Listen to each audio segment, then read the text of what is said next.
हम्म,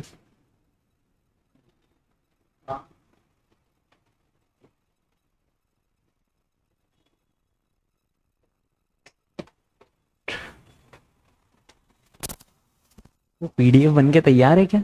PDF बनकर तैयार है क्या? अच्छा, तो एक काम करो ना, मुझे तो पीडीएफ भेज दो, उतनी मैं स्क्रीन पे तो ले लूंगा। चलती बैच में कहाँ पर मैं।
Good afternoon, everyone. I welcome all of you to our new batches of CFA starting from today. So we are going to start CFA level 1 batches from today. So before we start CFA level 1, let me first introduce myself to you. I am Praveen Khatod and I am a chartered accountant. I became chartered accountant back in year 2005. So it's been almost 19 to 20 years since I'm a chartered accountant. Then I appeared for CFA exams and I became CFA in year 2008. I was the first CFA of Madhya Pradesh. So I cleared my CFA in year 2008. I was actually into America at that time. In 2008, 9, 10, I was into America. And then in year 2010, I moved back to India. Before I moved back to India, I pursued one more degree course, and that was CPA, Certified Public Accountant. So in year 2010, I moved back to India, and since then I'm into teaching field. So I teach CA intermediate students, I teach CA final students, as well as I teach CFA students. Okay, so that was all about me. Now let us talk about CFA, Chartered Financial Analyst. First thing, why do we need chartered financial analyst? हमें CFAs की जरूरत ही क्यों होती है? दोस्तों, ये इतनी बड़ी दुनिया है और इसमें कई सारी कंपनीज लिस्टेड है। अमेरिका में कितनी सारी कंपनीज लिस्टेड है? एप्पल इनकॉर्पोरेशन है, टेस्ला है, माइक्रोसॉफ्ट है, गूगल है, एंड सो ऑन। इंडिया में कितनी सारी कंपनीज लिस्टेड है? रिलायंस इंडस्ट्रीज है, इन्फोसिस है, Tatas and so on, right? चाइनाज में कितनी सारी लिस्टेड है, and so on. There are so many companies listed. इन सारी कंपनीज को फंड्स की जरूरत होती है, but they raise money from public. ये लोगों से पैसा लेते हैं, राइट? आखिर पब्लिक इन पे ट्रस्ट कैसे करे? तो पब्लिक इन कंपनीज पे ट्रस्ट नहीं कर सकती है। उसमें बीच में आते हैं CFAs। CFAs वो व्यक्ति होते हैं जिन्हें कंपनीज का एनालिसिस करना आता है। कंपनीज की एनुअल रिपोर्ट्स उनके सामने रखी हुई है, कंपनीज की बैलेंस शीट उनके सामने रखी है, कंपनीज का इनकम स्टेटमेंट उनके सामने रखा हुआ है, कैश फ्लो स्टेटमेंट उनके सामने रखा हुआ है। एक CFA उसके अंदर झांक कर समझ सकता है कि आखिर कंपनी के अंदर क्या चल रहा है, कि कंपनी ग्रोथ कर रही है या नहीं, कंपनी प्रोग्रेस कर रही है या नहीं, कंपनी का बिजनेस एक्सपैंड हो रहा है या नहीं, और उससे भी बड़ी बात, क्या कंपनी के शेयर्स हमें जिस प्राइस पर मिल रहे हैं, क्या वो करेक्ट वैल्यूएशन है या नहीं। दोस्तों, अगर मैं इंडियन कंपनी का एग्जांपल लूं तो इंडिया में one of the companies is Reliance industries. मान लीजिए रिलायंस इंडस्ट्रीज का शेयर मिल तो रहा है 1500 रुपीज में, लेकिन the second most important question is कि उस शेयर की वर्थ क्या है? क्या रिलायंस के शेयर्स वर्थ सिर्फ 800-900 रुपीज है? तो फिर तो 1500 में काफी महंगा हुआ शेयर।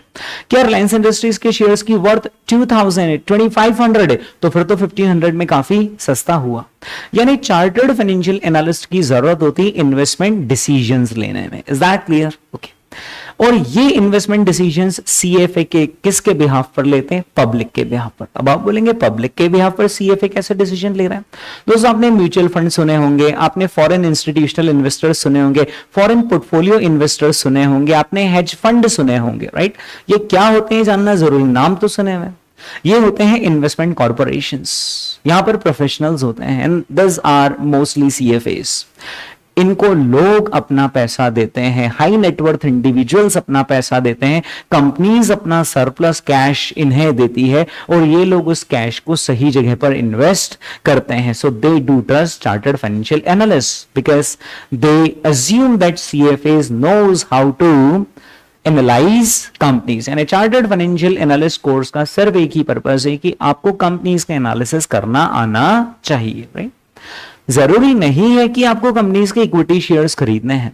अगर आपको कंपनी के बॉन्ड्स भी खरीदने हैं तो भी आपको उस कंपनी का एनालिसिस करते आना चाहिए। It is as simple as that कि अगर हमारे पास कोई व्यक्ति उधार लेने आया है तो हम पहले नहीं देख लेते कि यार इस व्यक्ति को हम उधार दे या ना दें, क्या ये हमारा पैसा दे पाएगा या नहीं दे पाएगा, या अगर हम उसे इंटरेस्ट पर अमाउंट दे रहे हैं तो वो हमें इंटरेस्ट देगा एज वेल एज प्रिंसिपल देगा या नहीं देगा। So we check his credit worthiness. Here the CFAs they check corporations credit worthiness and for that they have to know how to analyze the financial statements, right?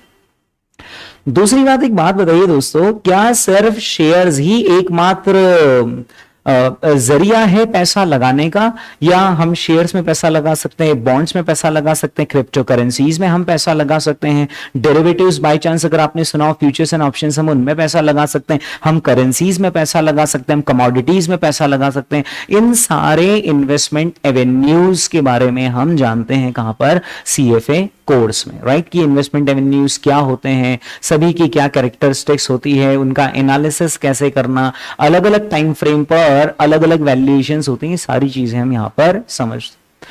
दोस्तों आप एक बात बताइए, जब एक सीएफए इतना रिस्पॉन्सिबल पर्सन बनने वाला है तो उसमें एथिक्स होने चाहिए नहीं होने चाहिए?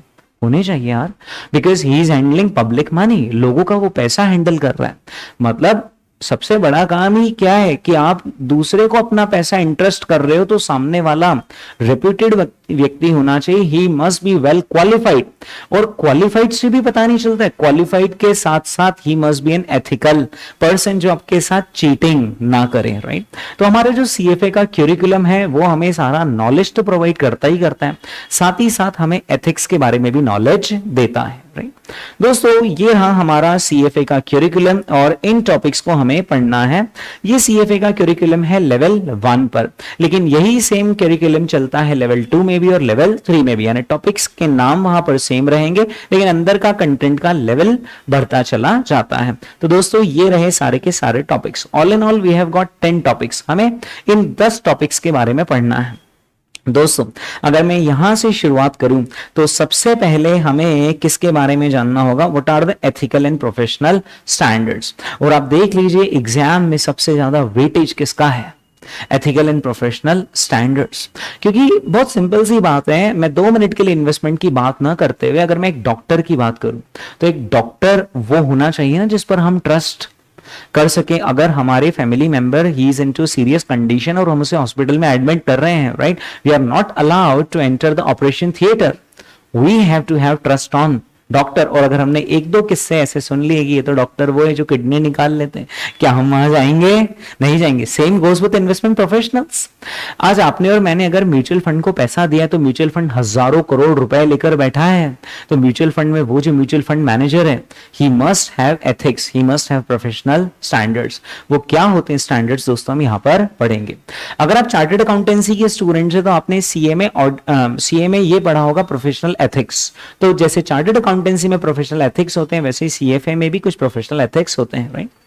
दोस्तों इसके अलावा हम समझेंगे इक्विटी इन्वेस्टमेंट्स के बारे में, यानी शेयर बाजार में कैसे इन्वेस्टमेंट्स करना। मुझे आपको देखकर लग रहा है कि आपने कभी न कभी शेयर मार्केट में ट्रेड करा हुआ है ना, आपने भी शेयर मार्केट में ट्रेड किया हुआ है। दोस्तों जनरली जो मुझे ऐसा लगता है कि जो आप लोग शेयर मार्केट में ट्रेड करते हैं, है ना, तो आप लोग मोस्टली टेक्निकल एनालिसिस को फॉलो करते हैं, है ना। टेक्निकल एनालिसिस तब तक आपको इंडिकेटर्स नहीं देता है जब तक पहले फंडामेंटल एनालिसिस वाले फंडामेंटल एनालिसिस नहीं कर लेते। मैं बताता हूं कि फंडामेंटल एनालिसिस कैसे पहले आता है, टेक्निकल एनालिसिस कैसे उसके बाद में आता है। और हमारा जो सीएफए कोर्स है it is more about fundamentals and less about technicals. है इसमें टेक्निकल एनालिसिस है लेकिन वो कम है, फंडामेंटल ज्यादा है। आप जब टेक्निकल एनालिसिस में चार्ट्स की स्टडी करते हो तो आप देखते हो कि शेयर ने ब्रेकआउट दिया और टेक्निकल एनालिस्ट लोग उसके बाद कूद पड़ते हैं कि अरे शेयर ने ब्रेकआउट दिया है, मतलब शेयर की डिमांड क्रिएट हो रही है और इतनी डिमांड क्रिएट हुई है जितनी आज तक डिमांड नहीं आई उससे ज्यादा डिमांड है, दैट्स व्हाई शेयर ने ब्रेकआउट दिया। शेयर के ब्रेकआउट देने का मतलब आप सभी जानते हैं, यानी शेयर अपनी जो प्राइस रेंज है उसका जो अपर एंड है उसको अपवर्ड्स की तरफ ब्रेक करके निकल गया है, राइट। इसका मतलब है कि शेयर की डिमांड है। अब जरा सोचो कि शेयर की डिमांड क्यों आई होगी। किसी ने तो उस कंपनी के फंडामेंटल एनालिसिस किया होगा, उसकी स्टडी करी होगी, उसके फ्यूचर्स प्लान्स को समझा होगा, एक्सपेंशन प्लान्स को समझा होगा, मैनेजमेंट से जाकर बातचीत करी होगी, इंडस्ट्री का एनालिसिस किया होगा और फिर उसने क्या एकदम से धड़ल्ले से आकर 50 करोड़ का 100 करोड़ का ऑर्डर डाल दिया, या उस व्यक्ति ने पहले धीरे धीरे शेयर एक्यूमुलेट करे होंगे, धीरे धीरे उसने शेयर एक्यूमुलेट करे, इकट्ठे करे, राइट। या नहीं, वो जो चार्ट्स पर आप देखते हो ना कि धीरे धीरे शेयर बॉटम बना रहा है, बॉटम बना रहा है मतलब there is someone who is not letting the prices to go down, क्योंकि अब वो उस प्राइस पर खरीदने को तैयार है और वो अपना पैसा धीरे धीरे लगाते जा रहा है साइलेंटली। मार्केट में आहट ना हो कि मैंने एक हिडन जेम आइडेंटिफाई कर लिया है और मैं उस कंपनी का शेयर इकट्ठा करता चला जा रहा हूं। और एक बार जब मैं इकट्ठा करता चला जाऊंगा, है ना, यानी मैं डिमांड क्रिएट करता जा रहा हूं शेयर की, कुछ लोग सप्लाई करते जाएंगे करते जाएंगे करते जाएंगे, करने दो उनको supply. I am ready to absorb all the supply, I am going to create the demand, because मैंने कंपनी का फंडामेंटल एनालिसिस कर लिया एंड आई नो कि कंपनी का शेयर बहुत अच्छा है, I am going to buy the shares. लेकिन जैसे जैसे जैसे जैसे मैं सप्लाई एब्सॉर्ब करते जाऊंगा तो अब सप्लाई कम हो जाएगा और अभी भी मेरी डिमांड तो बनी हुई है because I have done fundamental analysis. और अब मैं क्योंकि सप्लाई कम है और मेरी डिमांड अभी भी वहीं पर ही बनी हुई है। तो अब क्या होगा, शेयर का प्राइस डिमांड एंड सप्लाई के रूल्स के हिसाब से जब सप्लाई कम होता है तो फिर प्राइसेस बढ़ जाती है, और ये प्राइसेस बढ़ती जाती, मैं बोलता हूं और ये प्राइसेस तो बढ़ना शुरू हो गई है। अब मैं थोड़ा सा अर्जेंसी में आता हूं कि फटाफट शेयर खरीद लो इससे पहले कि और बढ़े, और मैं थोड़ी और ज्यादा डिमांड क्रिएट करता हूं, सप्लाई पहले से ही शॉर्ट है और शेयर ब्रेकआउट दे देता है। यानी क्या आपने ऑब्जर्व करा कि टेक्निकल एनालिसिस कितना लेट हो गया, लगभग 10 to 15%, तो लगभग शेयर का प्राइस बढ़ ही गया इससे पहले कि टेक्निकल एनालिसिस ने हमें ब्रेकआउट इंडिकेटर्स दिए। तो हमारा सिलेबस हमें सिखाता है फंडामेंटल एनालिसिस के बारे में, यानी how you should be the first mover, how you should be early in the game. जब आप अर्ली होते हो गेम में, जब आप जल्दी होते हो, तो आपको मार्जिन ऑफ सेफ्टी ज्यादा रहता है, क्योंकि आपने कम प्राइस पर शेयर खरीद लिया है और ब्रेकआउट के बाद नहीं खरीदा। हाँ, मैं मना नहीं कर रहा हूं, टेक्निकल एनालिसिस के अपने एडवांटेजेस, राइट, लेकिन क्यों ना एक ऐसा एनालिस्ट बने जिसको फंडामेंटल्स भी आता हो और टेक्निकल्स भी आता हो, और हमारे सिलेबस में दोनों है। फंडामेंटल का पोर्शन ऑब्वियसली ज्यादा है, टेक्निकल्स का पोर्शन ऑब्वियसली कम है, राइट। एक और बात, टेक्निकल एनालिसिस हर कोई कर सकता है, हर कोई कर सकता है। 11th 12th पास लड़का, साइंस पढ़ा हुआ लड़का, बी जिसने कर रखा हो, इंजीनियरिंग कर रखा हो, वो टेक्निकल एनालिसिस, लेकिन फंडामेंटल एनालिसिस हर किसी के बात, हर किसी के बस की बात नहीं होती, राइट। वो हम यहां पर दोस्तों सीखेंगे, राइट। तो हम यहां पर देखेंगे आखिर इक्विटी इन्वेस्टमेंट्स कैसे किए जाए, यानी शेयर्स का एनालिसिस कैसे किया जाए, शेयर्स का वैल्यूएशन कैसे किया जाए, राइट। दोस्तों इसी के साथ साथ डू यू एग्री कि एक अच्छे एनालिस्ट को इकोनॉमिक्स का भी नॉलेज होना चाहिए। Economics plays a bigger role. अगर इंडिया का जीडीपी ग्रो हो रहा है, इंडिया का अगर अनएम्प्लॉयमेंट कम हो रहा है, इंडिया का करेंसी एक्सचेंज रेट स्टेबल है, इंडिया की जो इंटरेस्ट रेट्स हैं यानी जो मॉनेटरी पॉलिसी है वो अगर सपोर्टिव टू द ग्रोथ है, तो फिर डेफिनेटली इंडिया के मार्केट को बढ़ने से कौन रोक सकता है। तो एक एनालिस्ट को ओवरऑल मैक्रो इकोनॉमिक वेरिएबल्स का भी नॉलेज होना चाहिए। वो कैसा नॉलेज होना चाहिए, क्या होता है, वो सारी चीजें हम कहां सीखेंगे, इकोनॉमिक्स में सीखेंगे, राइट। दोस्तों जैसी आपकी मेरी बात हुई कि अगर मुझे शेयर्स का वैल्यूएशन करना है तो मुझे फाइनेंशियल स्टेटमेंट्स का एनालिसिस करते आना चाहिए। यहां पर फाइनेंशियल स्टेटमेंट से मेरा मतलब है कंपनी की बैलेंस शीट, कंपनी का इनकम स्टेटमेंट और कंपनी का cash flow statement etcetera etcetera. अगर आपने चीज नहीं भी सुन रखी है और थोड़ी सी अजीब सी लग रही है, कोई बात नहीं, जब हम इस मॉड्यूल को पढ़ेंगे तो हम बेसिक से स्टार्ट करेंगे, राइट। साथ ही साथ दोस्तों जैसा कि मैंने बताया कि सिर्फ इक्विटीज ही नहीं, हम चाहें तो कहां पर भी पैसा कमा सकते हैं, बॉन्ड्स एंड डिबेंचर्स में भी हम पैसा कमा सकते हैं। तो बॉन्ड्स एंड डिबेंचर्स का एनालिसिस किस तरीके से किया जाता है वो भी हम यहां पर देखेंगे, राइट। साथ ही साथ दोस्तों हम डेरिवेटिव्स के बारे में भी सीखेंगे, और डेरिवेटिव्स यानी कि आप जानते हैं फ्यूचर्स एंड ऑप्शंस, राइट। आज की तारीख में क्या होता है दोस्तों, जब हम ऑप्शंस देखते हैं, है ना, और मैं थोड़ा सा 1 मिनट मान के चल रहा हूं कि आपको ऑप्शंस क्या है वो पता है, नहीं पता है तो कोई बात नहीं, ये कुछ इंस्ट्रूमेंट्स होते हैं जिसके थ्रू हम इन्वेस्टमेंट्स कर सकते हैं, right. There are 2 types of options, one are call options and another are put options, right. आप लोगों ने बेसिकली आज तक जब भी ऑप्शंस में ट्रेडिंग करी है, आपने बहुत ज्यादा ध्यान नहीं दिया। आपने तो देखा है, अपन तो ये देखो कि ऑप्शन किस प्राइस पे मिल रहा है, ये ढंग के भाव पर मिल रहा है, इसको खरीद लो, without paying much attention to theta, gamma, vega, rho, ये सब हमने देखा भी नहीं, राइट। लेकिन ऑप्शंस के साथ ये सारी चीजें होती है। इस गेम में दोस्तों वही पैसा खींचेगा जो सबसे ज्यादा स्मार्टेस्ट पर्सन होगा, और आपने देखा है कि जो स्मार्टेस्ट पीपल होते हैं वो यूजुअली इंस्टीट्यूशंस होते हैं।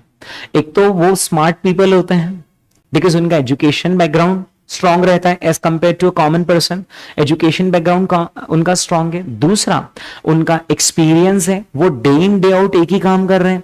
तीसरा उनके पास पैसों की ताकत है। चौथा उनके पास सारे सॉफ्टवेयर और सिस्टम्स हैं, इंफॉर्मेशन है उनके पास जो एक आम इंसान के पास नहीं है, राइट। इस प्रोसेस में ही हम चल रहे हैं, यानी हम यहां पर नॉलेज देखना चाह रहे हैं कि क्या क्या नॉलेज एक इन्वेस्टमेंट मैनेजर के पास होना चाहिए, राइट। तो दोस्तों ऑप्शंस में किस तरीके से ट्रेडिंग करते हैं, फ्यूचर्स क्या होता है, उसका मैकेनिज्म क्या है, उसका वैल्यूएशन कैसे होता है, कब ऑप्शन की प्राइसेस बढ़ती है, कब ऑप्शन की प्राइसेस कम होती है, कब हमें बाय करना चाहिए, कब हमें सेल करना चाहिए, वो सारी चीजें हम यहां पर देखते हैं कहां पर, डेरिवेटिव्स में, राइट।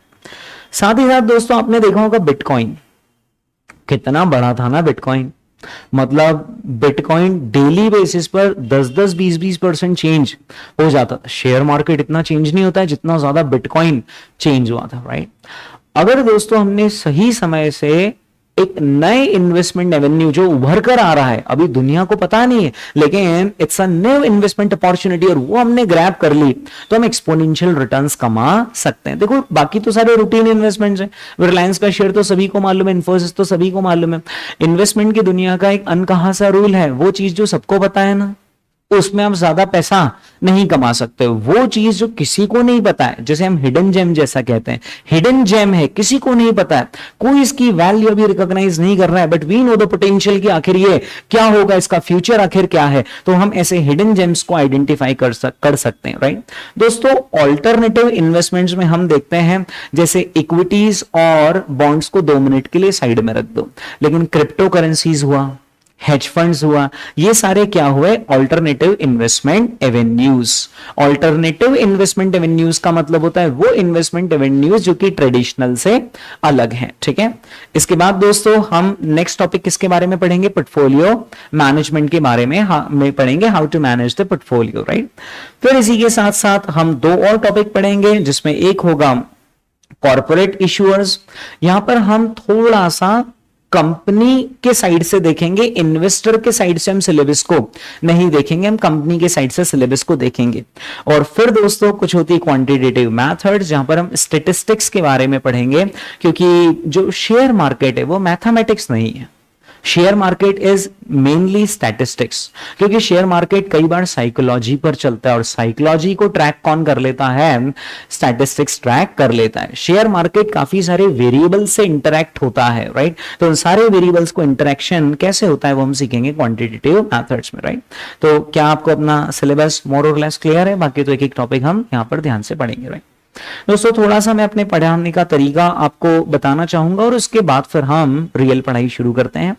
मैं हर टॉपिक को आपको बेस से उठाऊंगा, ये मानते हुए कि आपको लगभग ये मान लो कि आपको कुछ नहीं आता है ना, वहीं से हम चीजों को शुरुआत करेंगे, राइट। क्योंकि जब आप सीएफए करते हो तो आपका बहुत ज्यादा डाइवर्स बैकग्राउंड होता है। मतलब सीएफए करने वाला, लेवल 1 करने वाला एक वो भी बंदा होता है जो कि क्वालिफाइड चार्टर्ड अकाउंटेंट है, या फिर जिसने ऑलरेडी आईआईएम से एमबीए कर रखा है, या फिर जो आईआईटीएन है वो भी सीएफए करता है। मतलब ये लोग तो वो हो गए जिन्होंने एक अच्छा खासा प्रोफेशनल डिग्री ऑलरेडी हासिल कर लिया, एंड देन दे रियलाइज कि हमें सीएफए करना चाहिए। और फिर इसके बाद और अगर हम थोड़ा सा नीचे आते हैं तो फिर बहुत सारे एमबीएज होते हैं या परस्यूइंग एमबीएज होते हैं, जो obviously other than top 20 colleges है, वो लोग सीएफए करते हैं। फिर बीबीएज होते हैं, बीबीए कंप्लीटेड या बीबीए परस्यूइंग, वो लोग सीएफए करते हैं। जो बीकॉम में होते हैं वो सीएफए करते हैं। इनफैक्ट एक 12th पास स्टूडेंट भी सीएफए करता है। तो क्योंकि इतना डाइवर्स बैकग्राउंड होता है, राइट, तो इसलिए मेरे लिए ये अज्यूम कर लेना कि आपको ये चीजें पता होगी वो गलत हो जाएगा।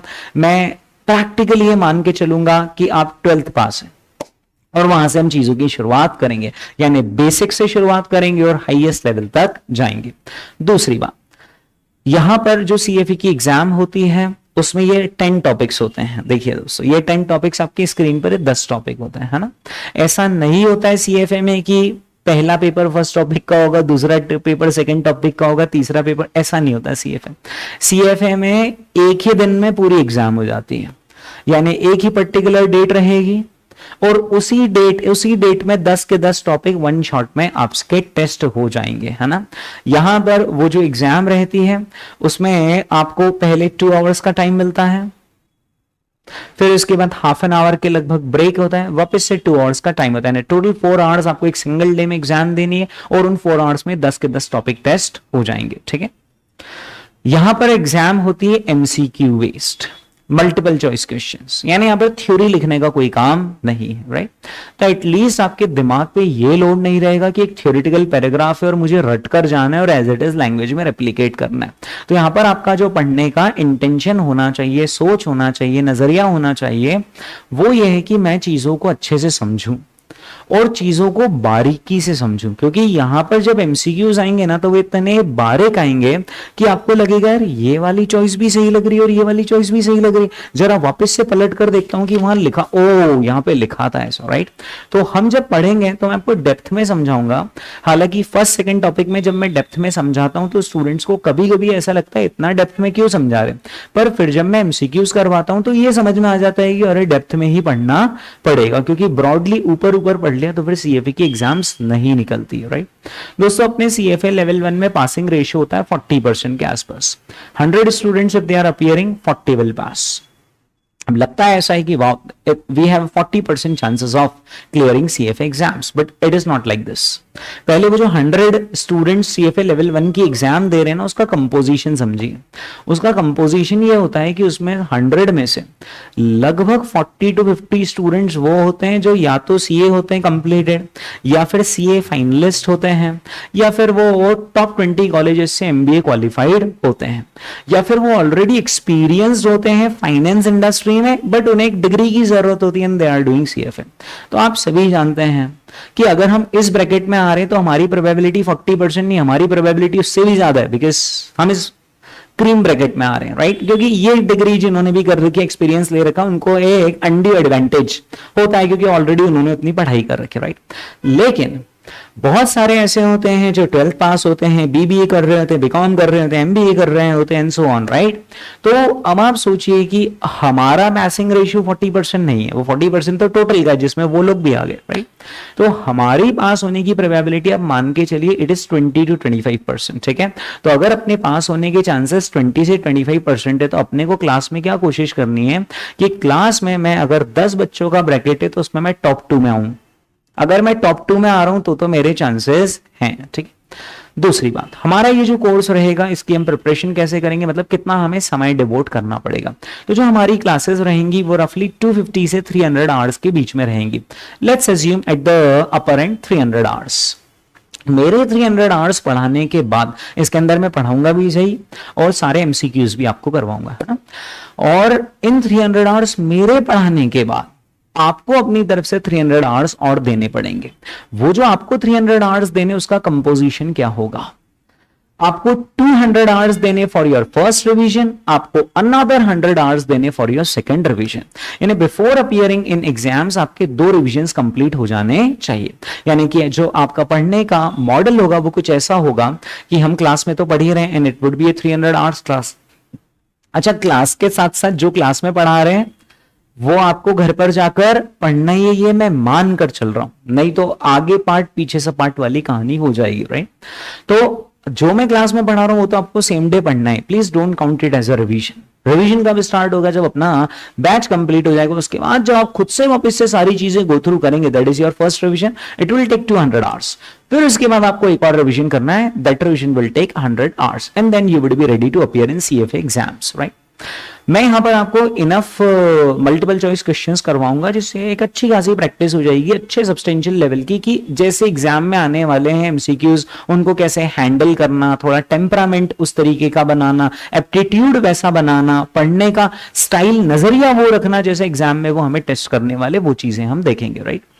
इसी के साथ साथ दोस्तों सीएफए इंस्टीट्यूट की वेबसाइट पर भी मॉक टेस्ट अवेलेबल होते हैं। वो जब आप रजिस्टर करवा लेंगे लेवल 1 के कोर्स के लिए तो आपको वो ओपन हो जाते हैं, वो आप और अपीयर कर लेंगे ना। तो ये चीजें तो मैं आपको बैच के दौरान बताते ही चला जाऊंगा, राइट। दोस्तों एमसीक्यूज जो हम यहां पर देखते हैं, है ना, उसमें चार नहीं 3 ऑप्शन आते हैं। यानी जो हमारे सीएफए की एग्जाम में एमसीक्यूज आते हैं ना, उसमें 4 चॉइसेस नहीं होती है, there are 3 choices ABC. ABC में से आपको एक करेक्ट आंसर टिक करना होता है, राइट। यानी देखा जाए तो आपका आंसर करेक्ट आने की प्रोबेबिलिटीज हो गई 1/3, यानी किसी ने तुक्का भी लगा दिया, देयर इज अ 1/3 चांस कि उसका करेक्ट हो जाएगा, राइट। लेकिन यहां पर पासिंग परसेंटेज हमारे 11th 12th के एग्जाम्स की तरह 33% नहीं पासिंग परसेंट, नहीं तो हर कोई पास हो जाएगा। यहां पर पासिंग का परसेंटेज क्या है वो डिफाइन नहीं है। सीएफए इंस्टीट्यूट ने कभी डिफाइन ही नहीं करा कि हम कितने परसेंटेज से ऊपर ले आएंगे तो पास कर देंगे। लेकिन जो जनरल पास्ट एक्सपीरियंस है वो कहता है रफली अगर आपने 70% से ज्यादा स्कोर कर लिया है तो फिर आप मान सकते हो कि आप पास हो जाओगे, है। 70% से ऊपर अगर हमने स्कोर कर लिया है तो फिर हम पास हैं लगभग, ये मान के चलिए, है ना। 70 से नीचे में भी किसी किसी अटेम्प्ट में पास हो जाते हैं। ये ओवरऑल डिपेंड करता है कि पेपर उस पर्टिकुलर अटेम्प्ट में कितने टफ आए थे, ओवरऑल जनरली कैंडिडेट्स ने किस तरीके से एग्जाम दिए, राइट। तो ऐसा कोई पासिंग क्राइटेरिया नहीं कि 70 के ऊपर पास हो सकता है 68 पर भी पास हो जाए, एग्जैक्टली हो सकता है 65 पर भी पास हो जाए। सर इंडिविजुअली इन सभी टॉपिक्स में क्लियर करना जरूरी है। आपका जो रिजल्ट छपेगा ना उसमें इन इंडिविजुअली इन टॉपिक्स में आपने कितना कितना स्कोर करा वो बताया जाएगा, है ना। लेकिन इन सभी में से जो सबसे इंपॉर्टेंट एरिया होता है जिसमें आपको कंपल्सरीली पास होना है, और वो कौन सा है, एथिकल एंड प्रोफेशनल स्टैंडर्ड्स। और मेरे हिसाब से सही भी है, क्योंकि एक अच्छा सीएफए बन गया लेकिन वो एथिकल नहीं है तो फिर वो किसी काम का नहीं है, right. So you have to be ethical. CFA institute बोलता है एथिक्स में पास होना जरूरी, यानी आपको एथिक्स की समझ होना जरूरी है, राइट। इसके अलावा जो बाकी सारे टॉपिक्स हैं उसमें जो मेरा एक्सपीरियंस है वो ये कहता है कि हाँ, कुछ में अगर आपने 70 से ज्यादा स्कोर कर लिया, 80, 90, 95, 99 स्कोर कर लिया, लेकिन कुछ में थोड़ा सा कम भी हो गया तो सीएफए इंस्टीट्यूट उसको धक्का लेगा, चला लेगा, राइट। लेकिन अब दोस्तों प्रॉब्लम ये है कि आप और मैं एग्जाम को प्लानिंग तो कर ही नहीं पा रहे। क्यों नहीं कर पा रहे? क्योंकि एक बेंचमार्क नहीं है ना कितने से ऊपर लाना, राइट। तो अपनी सब यही कोशिश रहेगी कि हम इन सभी टॉपिक्स में ज्यादा अच्छे से अच्छा करें।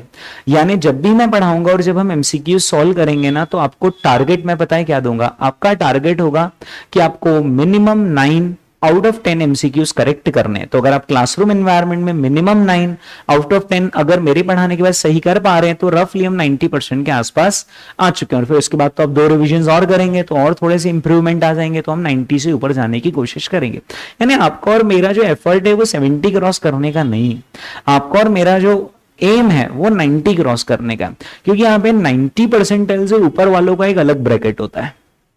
वो सीएफए इंस्टीट्यूट रिपोर्ट करता है कि ये कैंडिडेट 90 परसेंटाइल से ऊपर लेकर आया, ये कैंडिडेट है जो 70 से 90 के बीच में लेकर आया है, ये कैंडिडेट है जो 70 से कम लेकर आया। तो हमें सबसे टॉप परसेंटाइल पर जाना है 90 से ऊपर वाले पर, राइट। दोस्तों ये थी आपकी और मेरी सारी की सारी बात। मेरे हिसाब से आपको एग्जाम्स को लेकर क्लैरिटी है। सिंगल डे में आपको सारे टॉपिक्स एक साथ अपीयर करने, यानी सारी चीजें आपको एक ही बार में याद होनी चाहिए, राइट। वो कंफर्ट अब हमारे पास नहीं कि हम अलग अलग टॉपिक अलग अलग दिन पढ़कर एग्जाम दे दे, सब कुछ एक साथ होगा, राइट। चलिए तो अपन एक काम करते हैं, यहाँ पर पढ़ना शुरू करते हैं। कुछ पूछना चाह रहे हैं? नहीं, ओके। चलिए दोस्तों तो अपन यहाँ पर पढ़ना शुरू करते हैं। सबसे पहला टॉपिक मैं लेता हूं यहाँ पर financial statement analysis. Okay, financial statement analysis. दोस्तों जहां तक नोट्स का सवाल है, नोट्स मैं आपको खुद अपने बनाकर दूंगा। उस नोट्स के अंदर पूरा का पूरा सीएफए का सिलेबस कवर्ड होगा, उसके अंदर काफी इनफ एमसीक्यूज होंगे फॉर प्रैक्टिस, है ना। जितने सारे एमसीक्यूज होंगे वो जरूरी नहीं है कि हम क्लास में करेंगे, क्योंकि कुछ एमसीक्यूज मैं आपसे एक्सपेक्ट करूंगा कि अब आप उसे खुद से ट्राई करें। तो जो ऐसे एमसीक्यूज है जहां पर मेरे टैलेंट की जरूरत है वो एमसीक्यूज मैं क्लास में करवाऊंगा। जो मुझे लगता है ये तो आपसे ही हो जाएंगे, वो मैं आपको होमवर्क के लिए दूंगा। डेफिनेटली उसके अंदर गाइडेंस भी लिखी हुई रहती कि इस एमसीक्यू का ए पॉइंट क्यों सही है और बी और सी पॉइंट क्यों सही नहीं है। Is that clear? चलिए दोस्तों तो आते हैं और स्टार्ट करते हैं फाइनेंशियल स्टेटमेंट एनालिसिस से। Okay, so financial statement analysis. अब इससे पहले कि दोस्तों मैं आपको फाइनेंशियल स्टेटमेंट एनालिसिस सिखाऊं, आप मुझे बताइए कि अगर मैं आपके सामने एक पर्टिकुलर कंपनी का शेयर रख दूं, है ना। अब ये कोर्स तो अमेरिका का है तो हमें देखनी तो अमेरिकन कंपनीज पड़ेगी, लेकिन हम हैं इंडियन एनवायरनमेंट में तो उससे ज्यादा कंफर्टेबल है ना। तो मैं ना स्विच करता रहूंगा, कभी मैं इंडियन कंपनीज की बात करूंगा, जहां जहां जरूरत लगेगी वहां पर मैं अमेरिकन कंपनीज की बात करूंगा, ठीक है। So to begin with let us start with an Indian company. हम इंडियन कंपनी से बात करते राइट दोस्तों। ये मैं यहां पर एक पर्टिकुलर शेयर का नाम आपके सामने फ्लैश कर रहा हूं, right. GAIL India limited, gas authority of India limited, right.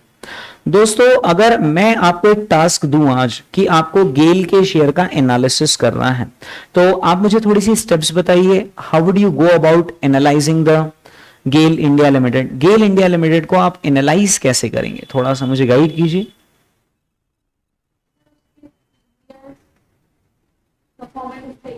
Very good, आपका कहना है कि हम उसका प्रीवियस परफॉर्मेंस देखेंगे। दोस्तों सवाल मेरा आपसे यह है कि अब प्रीवियस परफॉर्मेंस आपको कहां से पता चलेगी? तो सर प्रीवियस परफॉर्मेंस के लिए हमें गेल इंडिया की एनुअल रिपोर्ट चाहिए। अब मेरा सवाल है कि इसकी एनुअल रिपोर्ट कैसे पता चलेगी? तो इसकी एनुअल रिपोर्ट पता करने के हमारे पास इंडिया में दो तरीके हैं।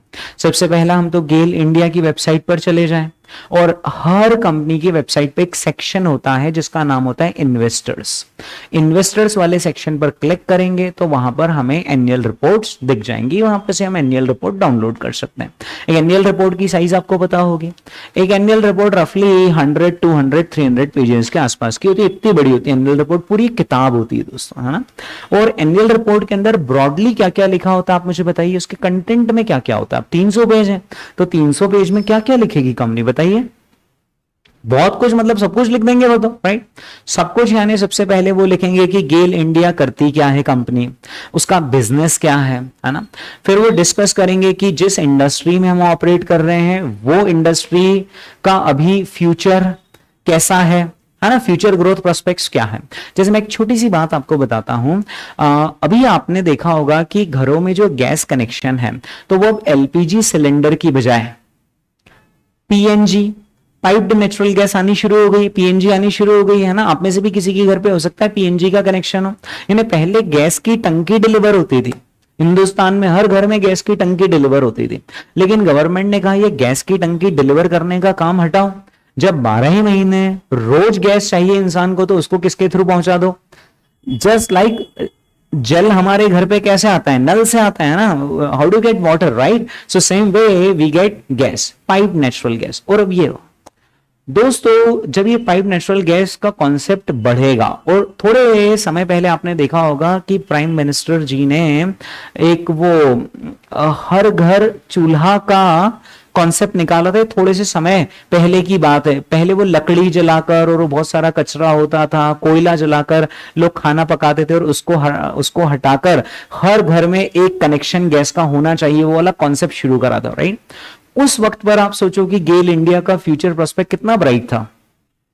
अगर मुझे इंडस्ट्री के बारे में पता है कि अच्छा हर घर में जब गैस का कनेक्शन होगा तो इंडिया की जब आप पॉपुलेशन, अपन डेमोग्राफिक्स देखेंगे, जब पॉपुलेशन का डिस्ट्रीब्यूशन देखेंगे तो अर्बन पॉपुलेशन आज भी हमारे यहाँ कम है और रूरल पॉपुलेशन आज भी ज्यादा, और रूरल पॉपुलेशन ज्यादा है तो वहां पर कई ऐसे घर है जहां पर गैस का कोई कनेक्शन नहीं है। और जब वहां पर इतनी सारी आबादी गैस कनेक्शन में आएगी तो कहीं ना कहीं इस कंपनी को बेनिफिट होगा ही होगा, राइट। तो जब हमें इंडस्ट्री के बारे में पता चलता है तो हमें पता चलता है कि ये कंपनी आखिर क्या कर सकती है, इसका फ्यूचर आखिर क्या है। ये सारी चीजें हमें कहां पढ़ने को मिलेगी? कंपनी के एनुअल रिपोर्ट्स में पढ़ने को मिलती है, राइट।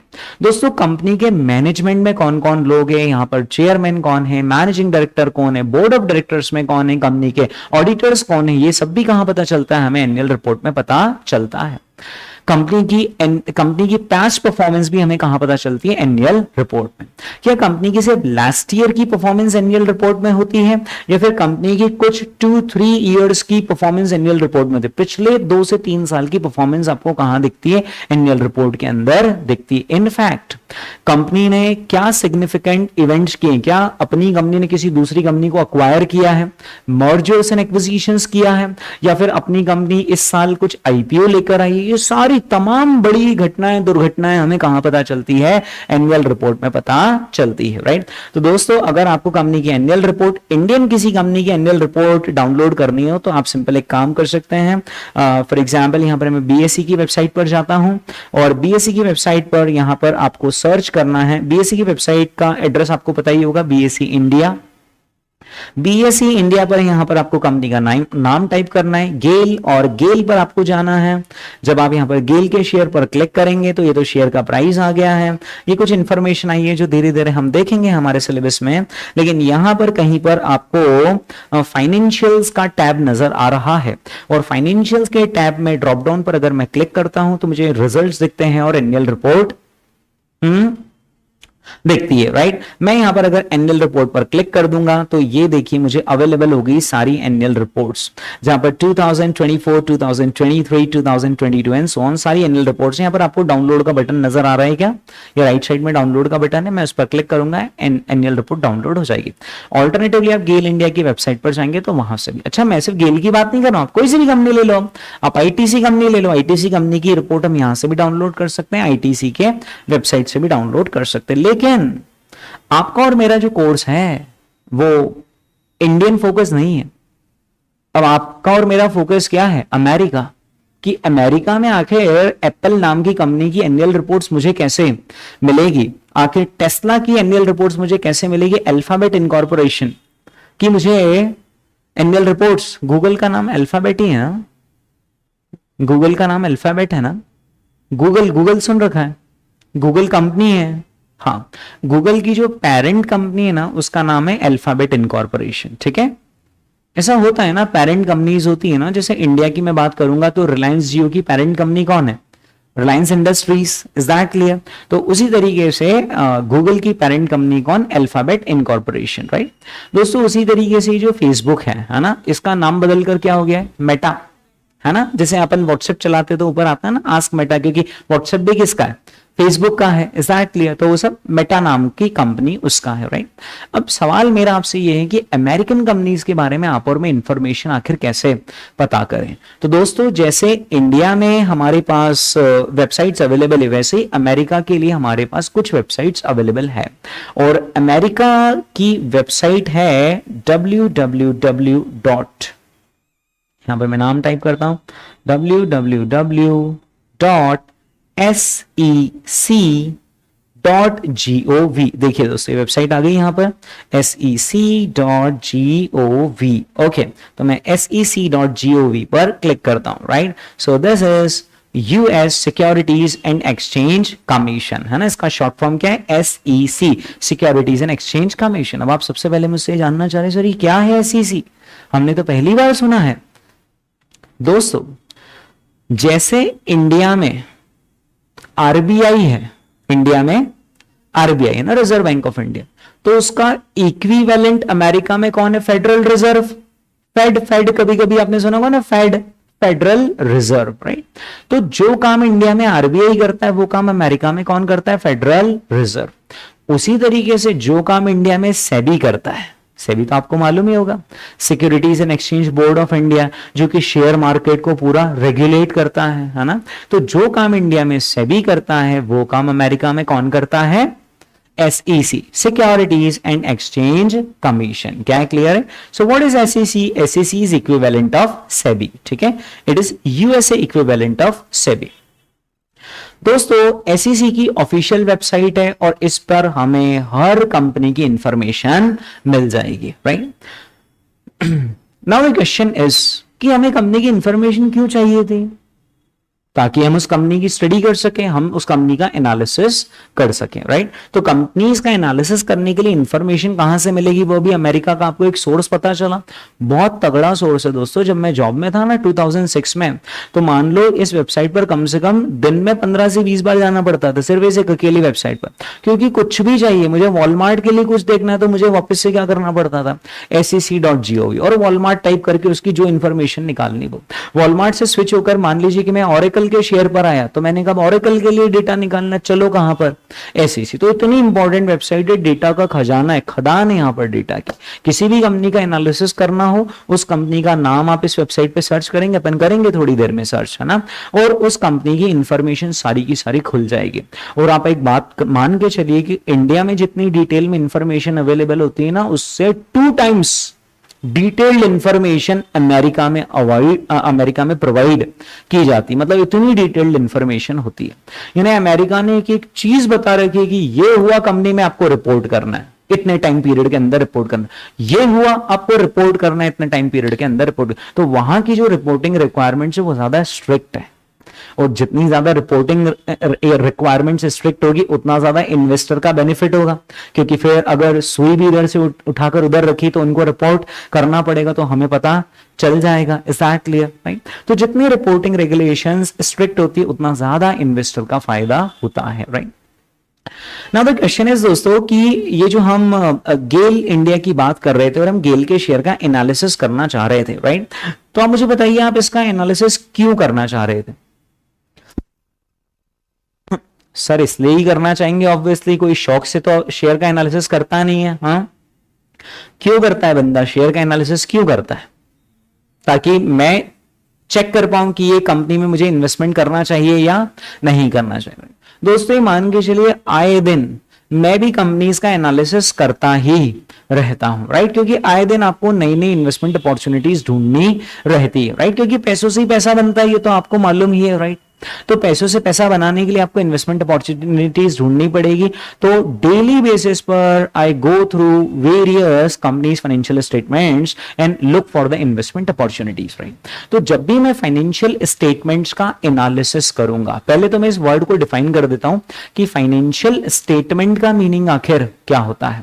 तो ब्रॉडली स्पीकिंग फाइनेंशियल स्टेटमेंट के अंदर तीन चीजें होती हैं। कंपनी की बैलेंस शीट होती है, कंपनी का इनकम स्टेटमेंट होता है और कंपनी का कैश फ्लो स्टेटमेंट होता है ना। ये तीन चीजें क्या होती है, फाइनेंशियल स्टेटमेंट होती। लेकिन सिर्फ फाइनेंशियल स्टेटमेंट इन तीन चीजों तक सीमित नहीं है, इसके अलावा भी और काफी सारे सपोर्टिंग शेड्यूल्स होते हैं। जैसे कि अगर मैंने इनकम स्टेटमेंट बनाया और इनकम स्टेटमेंट में मैंने रेवेन्यू लिख दिया, मान लीजिए रेवेन्यू लिख दिया 20,000 करोड़, तो एक इन्वेस्टर क्या जानना चाहेगा, ये 20,000 करोड़ आए कैसे, मतलब कंपनी क्या क्या काम करती है, क्या कंपनी एक ही सेगमेंट में ऑपरेट कर रही है, एक से ज्यादा सेगमेंट में ऑपरेट कर रही है। अगर मैं इंडियन एग्जांपल लूं तो आईटीसी कंपनी क्या एक ही काम करती है, उसके बहुत सारे सेगमेंट्स हैं दोस्तों। आईटीसी टोबैको प्रोडक्ट्स में तो काम करती है। फिर आईटीसी की होटल से आपको मालूम है क्या, है ना। आईटीसी पेपर कागज, ये पेपर भी बनाती है आईटीसी, ये आपको मालूम है क्या। फिर आईटीसी नाम की कंपनी ये अगरबत्ती हुआ, माचिस हुई, ये भी बनाती है, आपको मालूम है क्या। कभी आपने वो माचिस का पैकेट देखा है, होम लाइट, वो आईटीसी बनाती है। फिर मंगलदीप नाम का ब्रांड है अगरबत्ती का, वो भी कौन बनाता है, आईटीसी बनाता है। फिर इसके बाद आपने आशीर्वाद आटा सुन रखा है क्या, वो कौन बनाता है, आईटीसी बनाता है। तो आईटीसी कितने सारे काम कर रहा है। तो क्या मैं ये नहीं जानना चाहूंगा कि वो जो 20,000 करोड़ का रेवेन्यू आया उसमें से आपका टोबैको प्रोडक्ट सेल करके कितना आया है, और एग्रीकल्चरल प्रोडक्ट से कितना आया, होटल बिजनेस से कितना आया, पेपर प्रोडक्ट से कितना आया। क्योंकि जब मैं एनालिसिस करूंगा तो मुझे ज्यादा डिटेल में इंफॉर्मेशन लगेगी, और वो डिटेल में इंफॉर्मेशन मुझे किससे मिलेगी, फाइनेंशियल स्टेटमेंट से। तो फाइनेंशियल स्टेटमेंट में ये तीन चीजें तो होती है, बैलेंस शीट, पी&एल और पी&एल मैं बोलता हूं आप समझते हो, profit and loss account, right. So profit and loss account होता है, बैलेंस शीट होती है, as well as cash flow statement होते हैं। क्या होते हैं कैश फ्लो स्टेटमेंट, अगर नहीं मालूम है तो कोई चिंता वाली बात नहीं, आगे जाकर इन सारी चीजों के बारे में हम डिटेल पढ़ने वाले हैं। लेकिन इन सभी का एनालिसिस करना is called as financial statements analysis. तो जब भी मैं फाइनेंशियल स्टेटमेंट एनालिसिस करता हूं ना, जैसे मैंने कंपनी सिलेक्ट कर ली, राइट, मान लो गेल इंडिया कंपनी सिलेक्ट कर ली, राइट। सबसे पहले तो मैं मेरा ऑब्जेक्टिव डिफाइन करता हूं कि प्रवीण अपना ऑब्जेक्टिव क्या है, अपन क्यों इतनी पढ़ाई कर रहे हैं, एनुअल रिपोर्ट्स क्यों पढ़ रहे हैं कंपनी के। मेरा ऑब्जेक्टिव क्या है, इन्वेस्टमेंट करना। अच्छा, सिर्फ इन्वेस्टर्स ऑडिट एनुअल रिपोर्ट्स पढ़ेंगे गेल इंडिया की, या जो बैंकर्स होंगे जिन्होंने गेल इंडिया को लोन दे रखा होगा वो भी एनुअल रिपोर्ट क्या है उसे जानने में दिलचस्पी दिखाएंगे या नहीं, क्योंकि उससे उनको पता चलेगा कि जो हमने लोन दे रखा है वो कितना सिक्योर्ड है, and so on, right? So there are various interested parties जो कि इंटरेस्टेड होते हैं किसमें, फाइनेंशियल स्टेटमेंट एनालिसिस में। तो सबसे पहले एक एनालिस्ट ने क्या करना चाहिए, अपना स्कोप डिफाइन करना चाहिए कि मेरा पर्पस क्या है, what is the question that I want to answer, मुझे कौन से सवाल का जवाब देना है ये पढ़ के, इज दैट आपको अपना क्वेश्चन डिफाइंड होना चाहिए, ठीक है। उसके बाद दोस्तों हम क्या करते हैं, सेकंड स्टेप में हम डेटा इकट्ठा करते हैं। एक डेटा तो वही होगा कि एनुअल रिपोर्ट डाउनलोड कर लो, लेकिन सारी चीजें फिर भी एनुअल रिपोर्ट में नहीं मिलती है। कुछ और भी सोर्सेज ऑफ इंफॉर्मेशन होते हैं, वो क्या सोर्सेज ऑफ इंफॉर्मेशन होते हैं वो भी आपको सिलेबस में बताया जाएगा, लेकिन और भी सोर्सेज ऑफ इंफॉर्मेशन होते हैं, उनसे भी जानकारी इकट्ठा की जाती है। जैसे मैं बता देता हूं, वन ऑफ द सोर्स होता है इंडस्ट्री की रिपोर्ट। कौन सी रिपोर्ट, इंडस्ट्री रिपोर्ट। गेल इंडिया जिस इंडस्ट्री में ऑपरेट कर रही है उस इंडस्ट्री के क्या हालचाल चल रहे हैं, इंडस्ट्री की रिपोर्ट। अच्छा, बहुत सारी ऐसी वेबसाइट्स होती हैं जो इंडस्ट्री के लिए डेडिकेटेड होती है, जो इंडस्ट्री की बात करती है, राइट। आगे बताऊंगा मैं आपको एग्जांपल सहित कि देखो ये वेबसाइट इस इंडस्ट्री की बात कर रही है, राइट। तो इंडस्ट्री का डेटा मैं इकट्ठा करूंगा ना, बहुत सारा डेटा मैं इकट्ठा कर लूंगा, राइट। डेटा को इकट्ठा करने के बाद उस डेटा को मैं प्रोसेस करूंगा। प्रोसेस कैसे करूंगा, उसको रीड करूंगा, दिमाग में मैं कनेक्शंस बनाऊंगा कि अच्छा ये डेटा है, कंपनी का पिछले बार सेल्स इतना था, इस बार सेल्स इतना है, अरे ये क्या, इस बार तो कंपनी का सेल्स कम हो गया, आखिर क्या कारण रहा। तो मैं ढूंढूंगा, अब एनालिसिस करूंगा कि आखिर कंपनी का सेल्स कम क्यों हो गया। So when I process the data, I would simultaneously analyze the things. और सारे प्रोसेसिंग डेटा के बाद, सारे एनालिसिस के बाद मैं मेरी रिपोर्ट तैयार करूंगा, यानी कंक्लूजन पेश करूंगा। अब अगर ये मैंने खुद के लिए पढ़ाई करी तो खुद के पास ही रख लूंगा, लेकिन अगर ये मैंने किसी और के लिए स्टडी कंडक्ट करी तो फिर उस तक मैं इंफॉर्मेशन को कम्युनिकेट करूंगा एक वेल डिजाइन प्रेजेंटेशन में। Is that clear? ठीक है दोस्तों, ये होता है हमारी फाइनेंशियल स्टेटमेंट एनालिसिस की स्टेप्स। आप देखिए यहां पर क्या लिखा हुआ है, describe the steps in the financial statement analysis। यानी जब भी कोई व्यक्ति फाइनेंशियल स्टेटमेंट का एनालिसिस करता है तो वो क्या क्या स्टेप्स करता है। ठीक है दोस्तों, the financial statement analysis framework sets out the generic steps. आप देखिए उसमें ये जो स्टेप्स है ये क्यों की जाती है, for analyst to apply to a multitude of objectives when analysing debt issues, equity securities and corporate actions. यानी अगर मैं इक्विटी सिक्योरिटीज का एनालिसिस करना चाहता हूं, मुझे क्या करना पड़ेगा, फाइनेंशियल स्टेटमेंट का एनालिसिस करना पड़ेगा। अगर मैं डेट का, यहां पे डेट का मतलब होता है बॉन्ड्स, डिबेंचर्स, इतना सुन रखा है आपने, बॉन्ड्स और डिबेंचर्स, है ना। तो अगर मैं बॉन्ड्स का, डिबेंचर्स का एनालिसिस करना चाहता हूं, अगेन मुझे क्या करना पड़ेगा, फाइनेंशियल स्टेटमेंट का एनालिसिस करना पड़ेगा। या फिर अगर मैं कुछ कॉर्पोरेट एक्शंस का एनालिसिस करना चाहता हूं, यहां पर कॉर्पोरेट एक्शन का मतलब क्या हो गया, corporate action for example mergers and acquisitions. सुना है आपने ये वर्ड कभी, मर्जर्स एंड एक्विजिशंस? क्या मुझे एक दो एग्जांपल दे सकते हैं कि इस कंपनी ने उस कंपनी को अक्वायर करा? जैसे कि फ्लिपकार्ट को किसने अक्वायर किया था, वॉलमार्ट ने। इंडिया में है ना फ्लिपकार्ट, जैसे अमेजॉन है वैसा फ्लिपकार्ट है, बट फ्लिपकार्ट इंडियन कंपनी थोड़ी ही ना है, आपको नहीं मालूम क्या? फ्लिपकार्ट का ओनर कौन है, वॉलमार्ट है। ठीक है, सो वॉलमार्ट हैज एक्वायर्ड फ्लिपकार्ट। अच्छा, फिर उसके अलावा आपने और भी तो देखे होंगे मर्जर्स एंड एक्विजिशंस, जैसे व्हाट्सएप।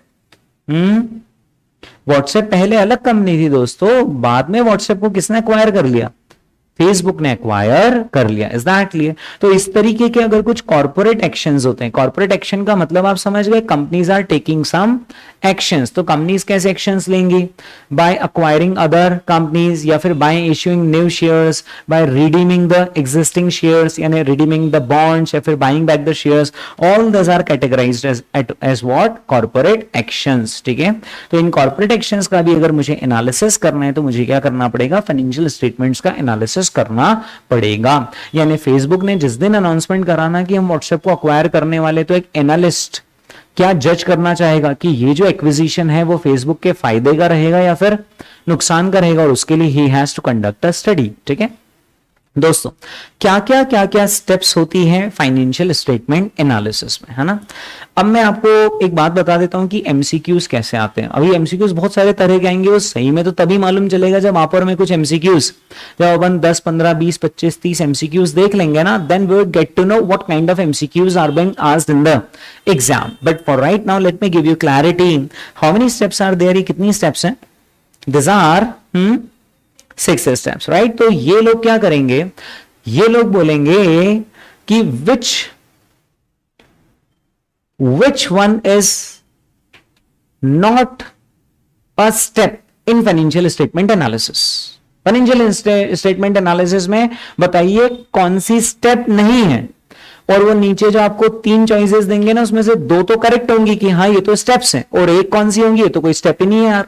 तो इसलिए अब आपको 6 की 6 स्टेप याद होनी चाहिए, ताकि आप आइडेंटिफाई कर पाएंगे कौन सी स्टेप्स हैं और कौन सी स्टेप्स नहीं है। ठीक है, या फिर वो क्या करेंगे, एक पर्टिकुलर सिचुएशन दे देंगे कि एक एनालिस्ट है वो ये काम कर रहा है, तो बताइए वो कौन सी स्टेप के अंडर ये काम कर रहा है। ठीक है दोस्तों, देखिए यहां पर सबसे पहले जब हम फाइनेंशियल स्टेटमेंट का एनालिसिस करते हैं तो what do, we state the objective and the context. यानी हम हमारा ऑब्जेक्टिव डिफाइन कर लेते हैं कि हम फाइनेंशियल स्टेटमेंट का एनालिसिस क्यों कर रहे हैं। मैं आपको सिंपल सा एग्जांपल दूं, अगर मैं गेल इंडिया के इक्विटी शेयर्स में पैसा लगाना चाहता हूं तो मेरे एनालिसिस का अप्रोच अलग होगा, और अगर मैं एक बैंकर हूं, if I am state bank of India, और मैं गेल इंडिया को 5,000 करोड़ का लोन देना चाहता हूं, तो फिर मेरा फाइनेंशियल स्टेटमेंट एनालिसिस करने का नजरिया अलग होगा। मैं बता दूं क्या नजरिया अलग होगा। अगर मैं 5,000 करोड़ का लोन दे रहा हूं ना स्टेट बैंक ऑफ इंडिया को, तो मुझे इससे कोई मतलब नहीं है कि कितनी ग्रोथ करेगी कंपनी, वटेवर। मुझे बस इससे मतलब है कि जो मैंने अमाउंट दिया है, लोन दिया है, उसका प्रिंसिपल सिक्योर्ड है या नहीं, और उसका जो फ्यूचर में बनने वाला इंटरेस्ट है वो सफिशिएंटली ये कंपनी पे कर पाएगी या नहीं। That's it. कंपनी अगर ईपीएस कमाए यानी अर्निंग्स पर शेयर कंपनी कुछ कमाए या नहीं कमाए, मुझे इससे कोई फर्क नहीं पड़ता। बताइए सही है? yes. लेकिन यही जब मैं शेयर लेना चाहूंगा, गेल इंडिया का शेयर लेना चाहूंगा, तो फिर मेरे एनालिसिस करने का तरीका अलग हो जाएगा ना। इसलिए सबसे पहले एनालिसिस शुरू करने से पहले डिफाइन करना पड़ता है भाई किस एंगल से एनालिसिस करना है, right. So you have to state the objective and the context, जिसमें आपको ये डिफाइन करना पड़ता है। You have to determine what questions the analyst seeks to answer. आप किन सवालों का जवाब ढूंढने के लिए फाइनेंशियल स्टेटमेंट एनालिसिस कर रहे हैं।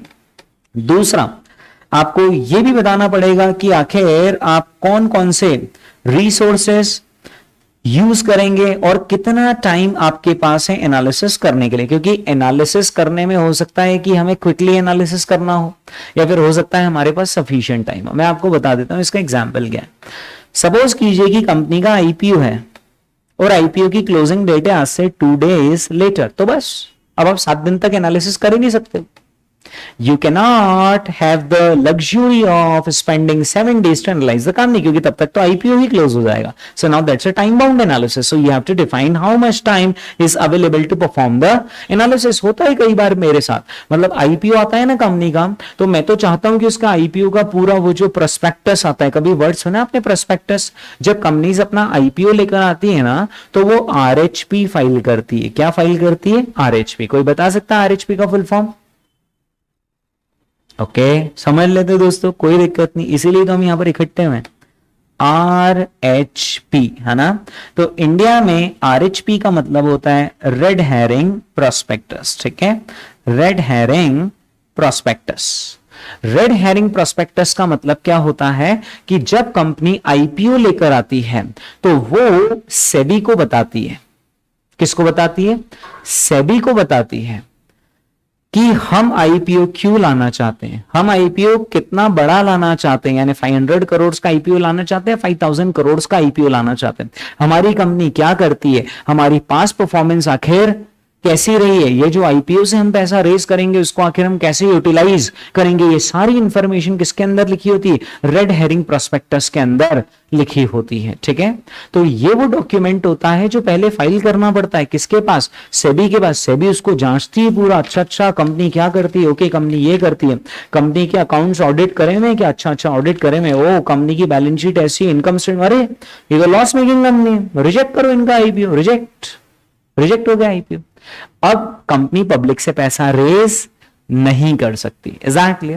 तो दोस्तों क्या होता है, जब आप प्रोस्पेक्टस फाइल करते हो ना आईपीओ का, तो वो प्रोस्पेक्टस कौन गो थ्रू करता है? सेबी गो थ्रू करता है। और फिर जब वो ग्रीन सिग्नल देता है ना, तो ही आप कंपनी का आईपीओ लेकर पब्लिक से पैसा रेज कर रहे हो, मजाक थोड़ी ना हो रहा है।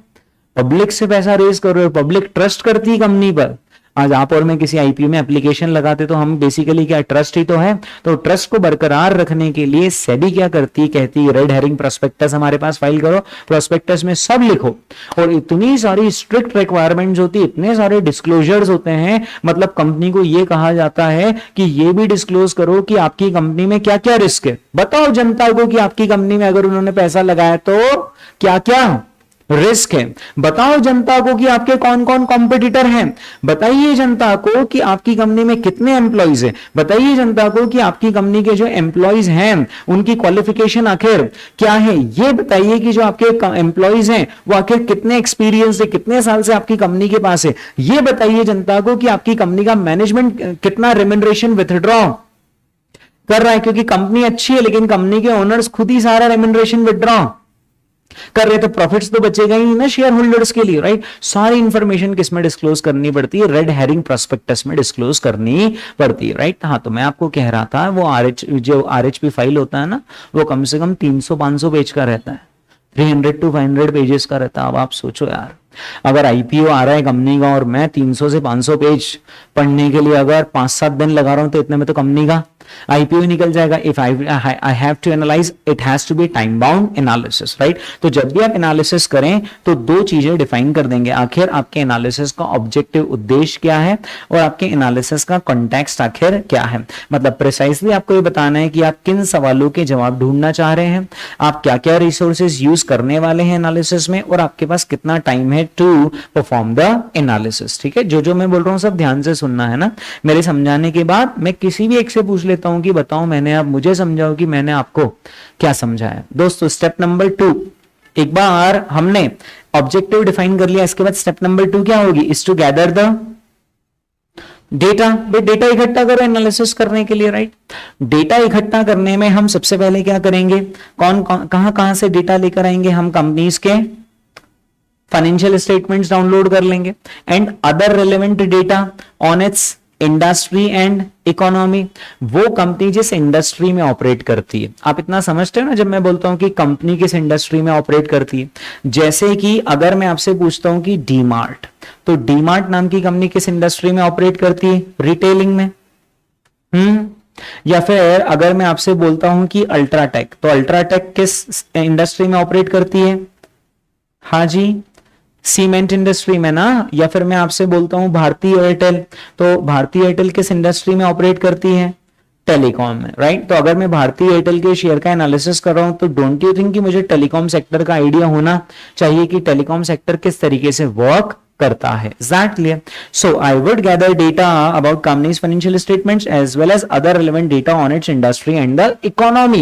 कितनी बड़ी बात बोल दी, सिर्फ इंडस्ट्री में इकोनॉमी का भी डेटा देखिए, क्योंकि आपका और मेरा जो ये सिलेबस है वो इंडिया का नहीं है, वो है अमेरिका का. तो अगर अमेरिका में किसी कंपनी का आईपीओ आया है तो मैं कंपनी के बारे में इंफॉर्मेशन लूंगा, वो कंपनी किस इंडस्ट्री में ऑपरेट कर रही है उसके बारे में इंफॉर्मेशन लूंगा, और प्लस अमेरिकन इकोनॉमी आखिर किस तरीके से परफॉर्म कर रही है उसके बारे में भी मैं इंफॉर्मेशन इकट्ठा करूंगा. क्योंकि कंपनी अच्छी है, इंडस्ट्री भी अच्छी है, लेकिन अगर अमेरिकन इकोनॉमी क्रैश कर गई तो कंपनी क्या कर लेगी, इंडस्ट्री क्या कर लेगी. Is that clear. ठीक है, तो दोस्तों किन तीन चीजों के बारे में हम इंफॉर्मेशन गैदर करेंगे, कंपनी के बारे में इंफॉर्मेशन गैदर करेंगे, वो किस इंडस्ट्री में ऑपरेट कर रही उसके बारे में इंफॉर्मेशन गैदर करेंगे, एज वेल एज इकोनॉमी के बारे में हम इंफॉर्मेशन गैदर करेंगे. ठीक है दोस्तों, आपके और मेरे की तो बस की वो उतनी बात है नहीं, लेकिन जो बड़े इन्वेस्टर्स होते हैं ना वो कंपनी के मैनेजमेंट से जाकर वन ऑन वन बात करते हैं. ऐसा वन ऑन वन बात करते हैं का मतलब क्या है, आप सोचो ना, कंपनी का मैनेजमेंट क्यों बात नहीं करेगा एनालिस्ट से. आप भी सीएफए बन जाइए, आप भी किसी म्यूचुअल फंड को ज्वाइन कर लीजिए, आप भी किसी हेज फंड को ज्वाइन कर लीजिए, आप भी किसी बड़े इन्वेस्टर की टीम को ज्वाइन कर लीजिए, और अब आप जब कॉल करेंगे कंपनी के मैनेजमेंट को, सपोज कीजिए कि हमने टाइटन कंपनी के मैनेजमेंट को कॉल किया, राइट, और हमने कहा कि हम आपसे मिलना चाहते हैं क्योंकि हम आपकी कंपनी का एनालिसिस कर रहे हैं. We are a mutual fund, we have a fund of 500 crore rupees, जिसमें से हम we are looking for investing 100 crore in your companies. तो बताइए टाइटन मना कर देगा कि नहीं अभी समय नहीं है? क्योंकि अगर उसने ऐसे मना करा और एनालिस्ट लोगों को ही मना कर दिया तो उसकी कंपनी के शेयर्स में फिर पैसा कौन लगाएगा और कौन लगवाएगा? क्योंकि ये ब्रोकर्स ही तो होते हैं जो रिपोर्ट जनरेट करते हैं कि इस कंपनी का शेयर खरीदे, इस कंपनी का शेयर्स बेचिए, राइट. सो एनालिस्ट को एंटरटेन करती है कंपनीज, यानी अलाउ करती है कि आप आइए, इनफैक्ट आप आइए, हम आपको अपनी फैक्ट्री विजिट करवाएंगे. हाँ, हम आपको अपनी फैक्ट्री विजिट करवाएंगे, हम आपको हमारी प्रोसेसेस के बारे में बताएंगे, हम में क्या एडवांटेजेस हैं. स्वॉट कभी आपने सुना है? SWOT, strength, weakness, opportunities and threat. हम ये बताएंगे कि हमारी कंपनी की स्ट्रेंथ आखिर क्या है. वीकनेस हम नहीं बताएंगे, वीकनेस कंपनी नहीं बताती, वो एनालिस्ट फिर खुद ढूंढता है, राइट. हम ये बताएंगे कि हमारी कंपनी की स्ट्रेंथ क्या है as compare to the competitors. यार आप सोचो ना यार, मैं हूं प्रवीण खटोड़, मान लीजिए अल्फा एकेडमी है और मेरा ये शेयर लिस्टेड है शेयर बाजार में, और एक एनालिस्ट मुझे कॉल कर रहा है कि सर आपसे अपॉइंटमेंट चाहिए हमें हाफ एन आवर का, हम अल्फा एकेडमी के बारे में जानना चाहते हैं because we are looking for investing some money in your shares. मैं क्या बोलूंगा? फोन रखो यार, क्या बोलूंगा? ठीक है ना, अपॉइंटमेंट देता हूं और फिर मैं उसको मेरी कंपनी के बारे में बताऊंगा कि देखिए अल्फा एकेडमी ये काम करती है, हमारे इतने सारे स्टूडेंट्स हैं, हमारा इतना रेवेन्यू है, हमारी फ्यूचर की प्लानिंग ऐसी है, हम ऐसा ज्योग्राफिकल एक्सपेंशन करना चाहते हैं, हम एक और नया कोर्स लॉन्च कर रहे हैं, सो ऑन, राइट। वो एनालिस्ट मुझसे कुछ सवाल पूछेगा, मैं उसको कुछ जवाब दूंगा, एनालिस्ट ये सारी इंफॉर्मेशन गैदर करेगा ना, तो एक और सोर्स एनालिस्ट के पास इंफॉर्मेशन गैदर करने का कौन सा हो गया, मीटिंग द कंपनीज मैनेजमेंट.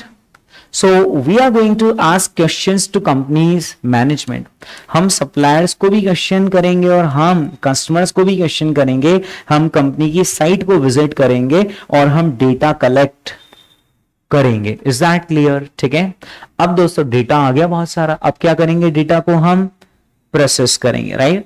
अपने सिलेबस में है डेटा प्रोसेसिंग टेक्निक्स है, ये एक बार डेटा आ गया अब उसको प्रोसेस कैसे करना, राइट. वो जो क्वांटिटेटिव मेथड्स है ना अपना, उसके अंदर हम डेटा की प्रोसेसिंग ही तो करते हैं. देखेंगे दोस्तों आगे कैसे करते हैं, राइट. दोस्तों डेटा प्रोसेस करने के लिए हमें एडजस्टमेंट्स करने पड़ते हैं to the financial statements. Now the question is कि एनालिस्ट क्यों एडजस्टमेंट करेगा फाइनेंशियल स्टेटमेंट्स पे, उसका मैं कारण बताता हूं आपको. दोस्तों अभी एक कंपनी का आईपीओ आया था और उसका मैं आपके सामने एग्जांपल लेता हूं और फिर बताता हूं कि उसके आईपीओ का एनालिसिस करते वक्त मैंने डेटा में एडजस्टमेंट आखिर कैसे किया. दोस्तों ये जो कंपनी थी ना, ये क्या करती थी, ये कार प्रोवाइड करती थी रेंट पर, है ना. कार रेंटल सर्विसेज का इस कंपनी का काम था, राइट. तो ये कंपनी क्या करती थी, कार प्रोवाइड करती है ऑन रेंट पर, है ना. और ये जो कंपनी थी ये दिल्ली बेस्ड कंपनी थी, ठीक है. It's a Delhi based company that provide car rental solutions. That means कि आपको कार चाहिए, आप बुक करो, कंपनी को बोलो, वो आपको कार भेजेंगे, ड्राइवर सहित भेजेंगे, आपको उनको चार्जेस पे करने पड़ेंगे, आप उनकी कार यूज करो. जस्ट लाइक हम करते हैं ना ट्रेवल एजेंसी वाले को फोन, है ना.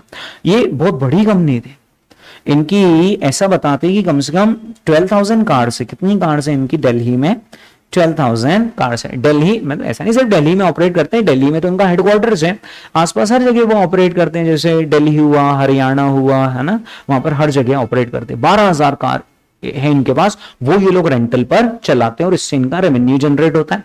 कॉस्ट लगती है जो ड्राइवर को पे करते हैं, डीजल का खर्चा होता है, गाड़ी के मेंटेनेंस का खर्चा होता है, सो ऑन, राइट. और इस कंपनी का रेवेन्यू ईयर 2022 में, सपोज कीजिए मैं एक नंबर ले रहा हूं, इस कंपनी का रेवेन्यू 2022 में कितना है, 500 करोड़, ठीक है. लेकिन ईयर 2023 में इसका रेवेन्यू एकदम जंप हो गया, और जंप होकर कितना हो गया, 800 crore. As an analyst I have to ask the question, companies, how come suddenly your revenue has jumped from 2022 to 2023, मतलब from 500 करोड़ to कितना हो गया, 800 करोड़, राइट. मैंने बहुत सोचा यार कोई सी भी कंपनी इतना तेज गति से तो ग्रो नहीं कर सकती, कुछ तो बात है. थोड़ी सी तहकीकात के बाद पता चला G20 समिट, सुना आपने कभी G20 समिट? G20 समिट हुई थी, और जब G20 समिट हुई थी तो देश विदेश के बड़े बड़े लोग आए थे, इकट्ठा हुए थे दिल्ली में. देश विदेश से जब बड़े बड़े लोग आएंगे, दिल्ली में इकट्ठा होंगे, तो डेफिनेटली किस चीज की डिमांड बढ़ेगी, कार रेंटल्स की डिमांड बढ़ेगी. तो इस कंपनी को उसका कॉन्ट्रैक्ट मिला था. और तो मैंने कहा प्रवीण अब G20 तो ओवर हो गया, पर उसके जो फाइनेंशियल्स है 2023 में, उसके अंदर उस G20 का रेवेन्यू रिफ्लेक्ट हो रहा है. लेकिन क्या 2024 में अब इस कंपनी का रेवेन्यू 800 करोड़ आएगा या वापस से ड्रॉप हो जाएगा? वापस से ड्रॉप हो जाएगा ना.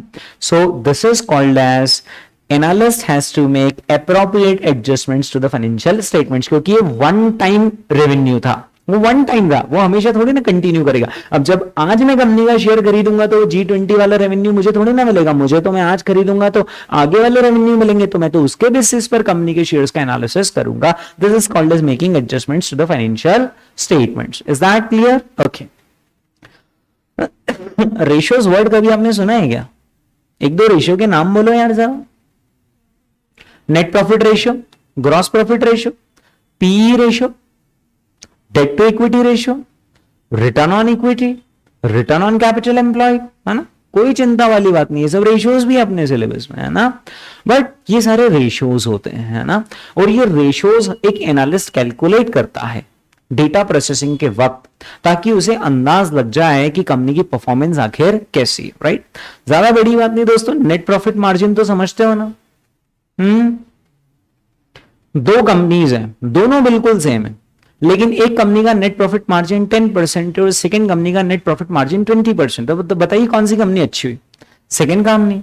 How did you get to know कि सेकंड कंपनी अच्छी? By calculating the ratios. So ratios helps us to जज द कंपनी। जस्ट लाइक आपने 11th 12th पास किया तब आपका स्कोर कार्ड आता था ना, रिजल्ट आता था ना, और रिजल्ट में परसेंटेज लिखा होता था ना, तो वो क्या था रिजल्ट में जो परसेंटेज लिखा है? It is one of the ratio कि आपने कितने मार्क्स में से कितने मार्क्स ऑब्टेन किए हैं, ताकि कंपेयर कर पाए कि कौन बच्चा कितना टैलेंटेड है, कौन बच्चा कितना टैलेंटेड है। सेम वे हम क्या करते हैं, कंपनीज को आपस में कंपेयर करने के लिए क्या करते हैं? परसेंटेजेस कैलकुलेट करते हैं, उनके रेशियोज कैलकुलेट करते हैं, ठीक है। So we calculate ratios and we perform certain statistical analysis. अभी कैसे करते हैं वो आगे सिलेबस में देखेंगे, बट एक एनालिस्ट ये कुछ एनालिसिस करेगा, ठीक है। ऑब्वियसली वो एनालिसिस करते वक्त ही कैन ड्रॉ सम ग्राफ्स, कुछ ग्राफ्स बना सकता है वो। सपोज करो कि मैं यहाँ पर 2021 का भी रेवेन्यू लिखता हूँ, 2021 का रेवेन्यू कितना है? 400 crore. I can draw graph कि कंपनी का रेवेन्यू पहले 400 करोड़ था, उससे कंपनी का रेवेन्यू बढ़कर कितना हो गया? 500 करोड़, और एकदम सडनली जंप होकर कहां पहुंच गया? 800 करोड़, और फिर उसके बाद ड्रॉप होकर इतना again, so on, right. So this is preparing the graphs. Graphs हमारे डेटा के अंडरस्टैंडिंग को ज्यादा सरल बना देते हैं। Is that clear? ग्राफ्स हमें ट्रेंड शो करने लग जाते हैं, राइट। दोस्तों इसी के साथ साथ we can prepare common size balance sheets. अब मुझे बताइए, बैलेंस शीट वर्ड तो आपने सुन रखा है ना? बैलेंस शीट वर्ड आपने सुन रखा है, ओके। तो दोस्तों बैलेंस शीट का फॉर्मेट मैं यहां पर बना रहा हूं। बैलेंस शीट का फॉर्मेट कुछ ऐसा होता है। बैलेंस शीट में यहां पर होती है लायबिलिटीज, यहां पर लिखा जाता है उन लायबिलिटीज का अमाउंट। फिर यहां पर होती है एसेट्स और लिखा जाता है उन एसेट्स का अमाउंट, ठीक है। तो जैसे कंपनी के पास क्या क्या एसेट्स हो सकती है? प्रॉपर्टी हो सकता है, लैंड एंड बिल्डिंग, प्लांट हो सकता है, प्लांट्स एंड इक्विपमेंट्स, राइट। यहाँ पे प्लांट मतलब वो पेड़ पौधे वाले, राइट। यहाँ पे प्लांट का मतलब क्या हो? कंपनी की फैक्ट्री को हम क्या बोलते हैं? प्लांट। उस प्लांट के अंदर यानी फैक्ट्री के अंदर कुछ इक्विपमेंट्स भी रखे रहते हैं, machines. So this all together, this three things together are called as property, plant and equipment. Property, plant and equipment ये होते ही नहीं होते किसी कंपनी के पास, होते हैं ना। एक काम करो ना, अपन इंडस्ट्री की बात नहीं करते। अभी आप इस कोचिंग क्लास के अंदर बैठे हुए, ये भी तो एक कंपनी है। बताइए इस कंपनी के अंदर कुछ प्रॉपर्टी, प्लांट एंड इक्विपमेंट है या नहीं है? यस, ये जो जगह है इज द प्रॉपर्टी। अगर ये ओन्ड है तो ये क्या हो जाएगा? Property, right. प्लांट यानी यहाँ पर मैंने कितना सारा फर्नीचर, फिक्सचर्स एक्सेट्रा चीजें लगा रखी है, राइट। फिर इसी के साथ साथ इक्विपमेंट्स, जैसे सामने कैमरा चल रहा है, सामने कंप्यूटर चल रहा है, मैं यहाँ पर राइटिंग पैड पर लिख रहा हूँ, ये सब क्या है? Equipments, right.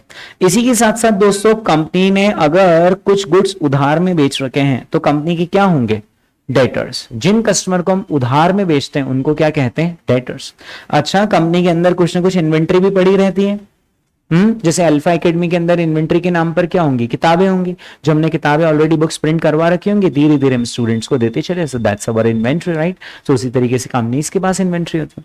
Do you agree की कंपनी के पास कुछ ना कुछ कैश एंड बैंक बैलेंसेस भी होता है? यस। इस तरफ होती है दोस्तों लायबिलिटीज। हाँ, लायबिलिटीज में सबसे पहले यहां पर आता है इक्विटी शेयर कैपिटल, ठीक है। यानी हमने इक्विटी शेयर होल्डर से कितना पैसा लिया है। साथ ही साथ यहां पर होते हैं reserves and surpluses. Reserves and surplus यानी पुराना हमने कितना जमा पूंजी, पुराना हमने कितना पैसा कमाकर रखा हुआ है, राइट। जैसे कंपनी ने किसी पर्टिकुलर ईयर में 100 करोड़ कमाए, तो क्या कंपनी जो 100 करोड़ कमाती है वो सारा पूरा अमाउंट शेयर होल्डर्स में डिस्ट्रीब्यूट कर देती है? नहीं, कंपनी क्या करती है? 100 करोड़ में से 10-20 करोड़ शेयर होल्डर्स को डिविडेंड डिस्ट्रीब्यूट करेगी, लेकिन बचा हुआ 80-90 करोड़ कंपनी रिटेन कर लेगी, रिजर्व बना लेगी, ताकि वो फ्यूचर में ग्रोथ कर सके, इस पैसे को कहीं और लगाकर और कंपनी एक्सपेंशन कर सके। This are reserves and surplus. उसी तरह से दोस्तों यहाँ पर डेट भी हो सकता है, जिसके अंदर बैंक लोन भी आ जाता है, राइट। ये क्या है? ये कंपनी की लायबिलिटीज ही तो है। इनफैक्ट इक्विटी शेयर कैपिटल भी क्या है? कंपनीज की लायबिलिटीज है, राइट। उसी तरीके से हमारी कुछ यहाँ पर करंट लायबिलिटीज भी होती हैं, जैसे कि क्रेडिटर्स। क्रेडिटर्स का मतलब क्या है? कि हमने सप्लायर से गुड्स उधार में लिए हुए, राइट। या फिर हमारे कुछ एम्प्लॉइज हैं और हमें उन्हें सैलरी देनी बाकी, so that's your current liability outstanding, you have to pay them, right. तो ये होता है दोस्तों बैलेंस शीट, है ना। लेकिन क्या होता है अगर मैं एक कंपनी की बैलेंस शीट, मान लीजिए ये है कंपनी ए, और मैं कंपनी ए की बैलेंस शीट को किससे कंपेयर करना चाहूं, कंपनी बी से करना चाहूं, करना पड़ता है कई बार जब मैं एनालिसिस करता हूं ना, तो मुझे एक कंपनी के फाइनेंशियल स्टेटमेंट्स को किससे कंपेयर करना पड़ता है, दूसरी कंपनी के फाइनेंशियल स्टेटमेंट से कंपेयर करना पड़ता है। लेकिन एक कंपनी का फाइनेंशियल स्टेटमेंट जरूरी नहीं है कि दूसरे से कंपेरेबल हो। पूछिए क्यों? इसलिए क्योंकि एक कंपनी का साइज अलग है, दूसरी कंपनी का साइज अलग है, कैसे कंपेयर करूंगा। तो ऐसे केसेस में मैं क्या करता हूं, मैं यहां पर दोनों की बैलेंस शीट को कन्वर्ट कर देता हूं into common size balance sheet. अब आप शायद ये जानना चाह रहे हैं सर ये कॉमन साइज में कैसे ले आएंगे, एक कंपनी का साइज अलग है, एक कंपनी का साइज अलग है, आप दोनों कंपनीज का कॉमन साइज बैलेंस शीट कैसे बना देंगे। बहुत सिंपल सी प्रोसेस है दोस्तों, अभी आपको बोलूंगा आप समझ जाओगे। दो कंपनीज के सबसे पहले आप मुझे नाम बोल दो जो दो कंपनीज सेम सेक्टर में हो, कोई सी भी दो ऐसी कंपनीज के नाम बोल दो जो सेम सेक्टर में, एक इन्फोसिस हो गया, एक टीसीएस हो गया, है ना। कुछ मैं शुरुआत में इंडियन एग्जांपल्स दे रहा हूं, बाद में डेफिनेटली हमें पढ़ाई अमेरिका की ही करनी है, राइट। अभी धीरे से हम स्विच होकर एप्पल इनकॉर्पोरेशन पर आ जाएंगे, है ना। हाँ, अभी के लिए थोड़ा कंफर्ट बनाने के लिए चीजों का इंडियन एग्जाम्पल्स देने, क्योंकि हम उसको यूज टू ज्यादा है। आप इन्फोसिस समझते हो, आप टीसीएस समझते हो। अच्छा, आप जानते हो दोनों में से बड़ी कंपनी कौन सी है? नहीं मालूम? एक बार देख लेते हैं दोस्तों, दोनों में से बड़ी कंपनी कौन सी है। तो दोनों में से बड़ी कंपनी कौन सी है, तो उसके लिए मुझे यहां पर थोड़ा सा देखना पड़ेगा कि आखिर कंपनीज का वैल्यूएशन कितना है, right. So let's go for companies valuation. सबसे पहले हम बात करते हैं यहाँ पर इन्फोसिस की, ठीक है। तो मैं यहाँ पर इन्फोसिस का शेयर आपके सामने ओपन करने जा रहा हूँ। ये देखिए इन्फोसिस लिमिटेड का शेयर ना आज गिरा है शेयर, है ना। ओके, और यहां पर देखिए आपको एक वर्ड नजर आ रहा होगा, है ना, market cap. Market cap, market cap का फुल फॉर्म होता है मार्केट कैपिटलाइजेशन। मार्केट कैपिटलाइजेशन आगे सब पढ़ेंगे, मार्केट कैपिटलाइजेशन कैसे कैलकुलेट होता है, राइट। तो राइट नाउ समझो कि कंपनी का वैल्यूएशन है, तो इसका इन्फोसिस का वैल्यूएशन कितना लिखा हुआ है, 7.96 टी INR। यहां पे टी का फुल फॉर्म क्या है, थाउजेंड्स नहीं है, हाँ क्या 7.96 थाउजेंड में मिल जाएगी इन्फोसिस जैसी कंपनी? नहीं, इट इज ट्रिलियंस, 7.96 ट्रिलियंस। अब बड़ा सवाल आपके मेरे सामने क्या कि आखिर ट्रिलियन होता कितना है, मिलियन होता कितना है, और बिलियन होता कितना है, राइट। अब मिलियन ट्रिलियन बिलियन से तो आपका मेरा पाला रोज ही पढ़ने वाला है, क्योंकि हम तो अमेरिका चल रहे हैं। तो दोस्तों ये समझ लें मिलियंस क्या होता है, बिलियंस क्या होता है, और ट्रिलियंस आखिर क्या होता है ना। इससे पहले कि मैं समझाऊं थोड़ी सी आपकी अंडरस्टैंडिंग चेक कर लें। 1 million is equal to how much? 10 lakhs। 1 million 1 crore, 10 crore, 10 lakhs, 1 crore, 10 crore, 10 lakhs। Okay, 1 billion यानी चलो बता दो 1 billion, billion 10 crore, 10 crore, no idea. तो भी ठीक है, ट्रिलियन तक तो पूछता ही नहीं हूं मैं, है ना। चलो, तो दोस्तों 1 मिलियन क्या होता है, 1 जानना जरूरी है। इन्वेस्टमेंट की दुनिया में आप कदम रख रहे हो तो इकाई दहाई सैकड़ा तो पता होना चाहिए ना अमेरिका का। चलिए, तो यहां पर मैं आपके सामने लिखता हूं कि आखिर 1 मिलियन कितना होता है, 1 बिलियन कितना होता है, और 1 ट्रिलियन आखिर कितना होता है। दोस्तों अब मेरे पास ना 2 तरीके हैं सिखाने के, या तो मैं आपको बता दूं कि कितना कितना होता है और आप उसका एक रट्टा लगा लो, है ना। पहले तो वैसे बता ही देता हूं कि कितना कितना होता है। तो 1 million, 1 million is equal to होता है 10 lakhs। 1 billion, 1 billion is equal to होता है 100 करोड़, और 1 ट्रिलियन। और अब ये मैं आपको नहीं बताने वाला, मैं अभी आपको कोई टेक्निक सिखाऊंगा और उससे आप खुद बता दोगे कि 1 ट्रिलियन कितना होता है, और 1 जिलियन कितना होता है, और ये कितना होता है, और वो कितना होता है, राइट। दोस्तों अगर आपने रट लिया तो उतना ही याद रहेगा जितना आपने रटा हुआ है, फिर से वापस से ट्रिलियन भी रटना पड़ेगा। अभी देखना थोड़ी देर बाद आप खुद ही बता दोगे सर 1 ट्रिलियन मतलब ये होता है। चलिए दोस्तों, आपने कभी आश्चर्य किया है, गौर फरमाया है कि जो इंडिया का नंबरिंग सिस्टम है वो अमेरिका से डिफरेंट है। इंडिया का जो नंबरिंग सिस्टम है वो अमेरिका के नंबरिंग सिस्टम से डिफरेंट है। कैसे डिफरेंट है दोस्तों? आपने कभी ये सोचा है कि क्यों फालतू में कॉमा लगाते हैं? नंबर्स के डिजिट्स के बीच में कॉमा लगाते हैं ना, हर थोड़ी देर बाद कॉमा लगा देते हैं, है ना। बहुत बार तो ऐसे ही लगता है ना, फालतू में ही लगा रहे, नहीं भी लगा दे तो 1 लाख तो 1 लाख ही होता है। जैसे यार मैं ये लिख दूं या मैं ये लिख दूं, 1 लाख तो 1 लाख ही। लेकिन ये जो कॉमास जिस प्लेस पर लगाए जाते हैं ना, उसका एक पर्पस होता है, राइट। क्या पर्पस होता है? इंडिया में 3 जीरोस लिखे जाते हैं और उसके फिर बाद कॉमा लगाया जाता है, फिर इसके बाद 2 जीरो और लिखे जाते हैं और फिर एक और जीरो लगते हैं, कॉमा, एक और जीरो लिखते हैं, फिर कॉमा, या आप कॉमा लगा देते हैं, अब कॉमा लगा देते हैं, फिर से 2 जीरो लिखते हैं और फिर कॉमा लगा देते हैं। तो इंडिया का नंबरिंग सिस्टम क्या है?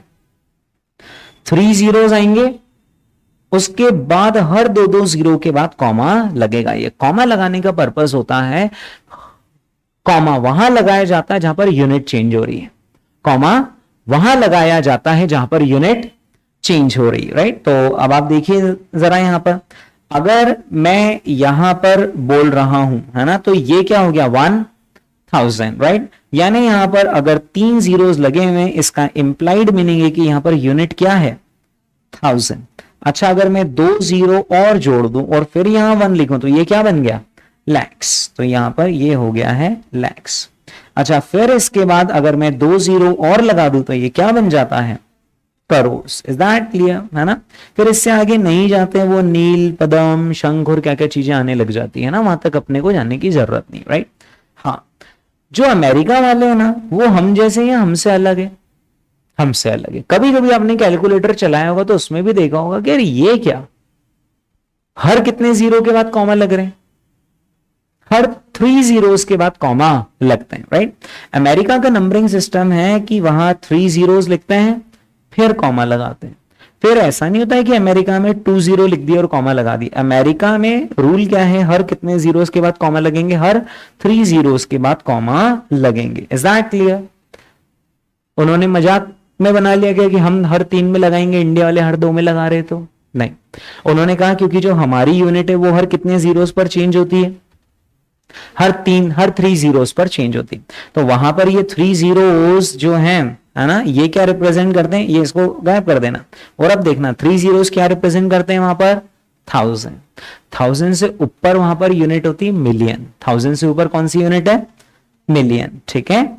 इसका इंप्लाइड मीनिंग है कि मिलियन में कितने जीरोस होते हैं, 6 जीरोस होते हैं, राइट। अब आप एक काम कीजिए, अब आप टैली कर लीजिए 1 मिलियन यानी कितना होता है, तो यहां पर बस 1 लगाकर पढ़ लो, ठीक है। 1 लिखा है और उसके आगे कितने जीरोस हैं, 6 जीरोस हैं। तो इंडियन रेफरेंस में पढ़ेंगे तो this is equivalent of 10 lakhs, ठीक है। अब ना मुझे समझाना ही नहीं पड़ता है कभी भी बच्चों को कि बिलियन में कितने होते हैं, क्योंकि मैंने जो टेक्निक बता दी बस उससे आगे बढ़ते जाओ, है ना।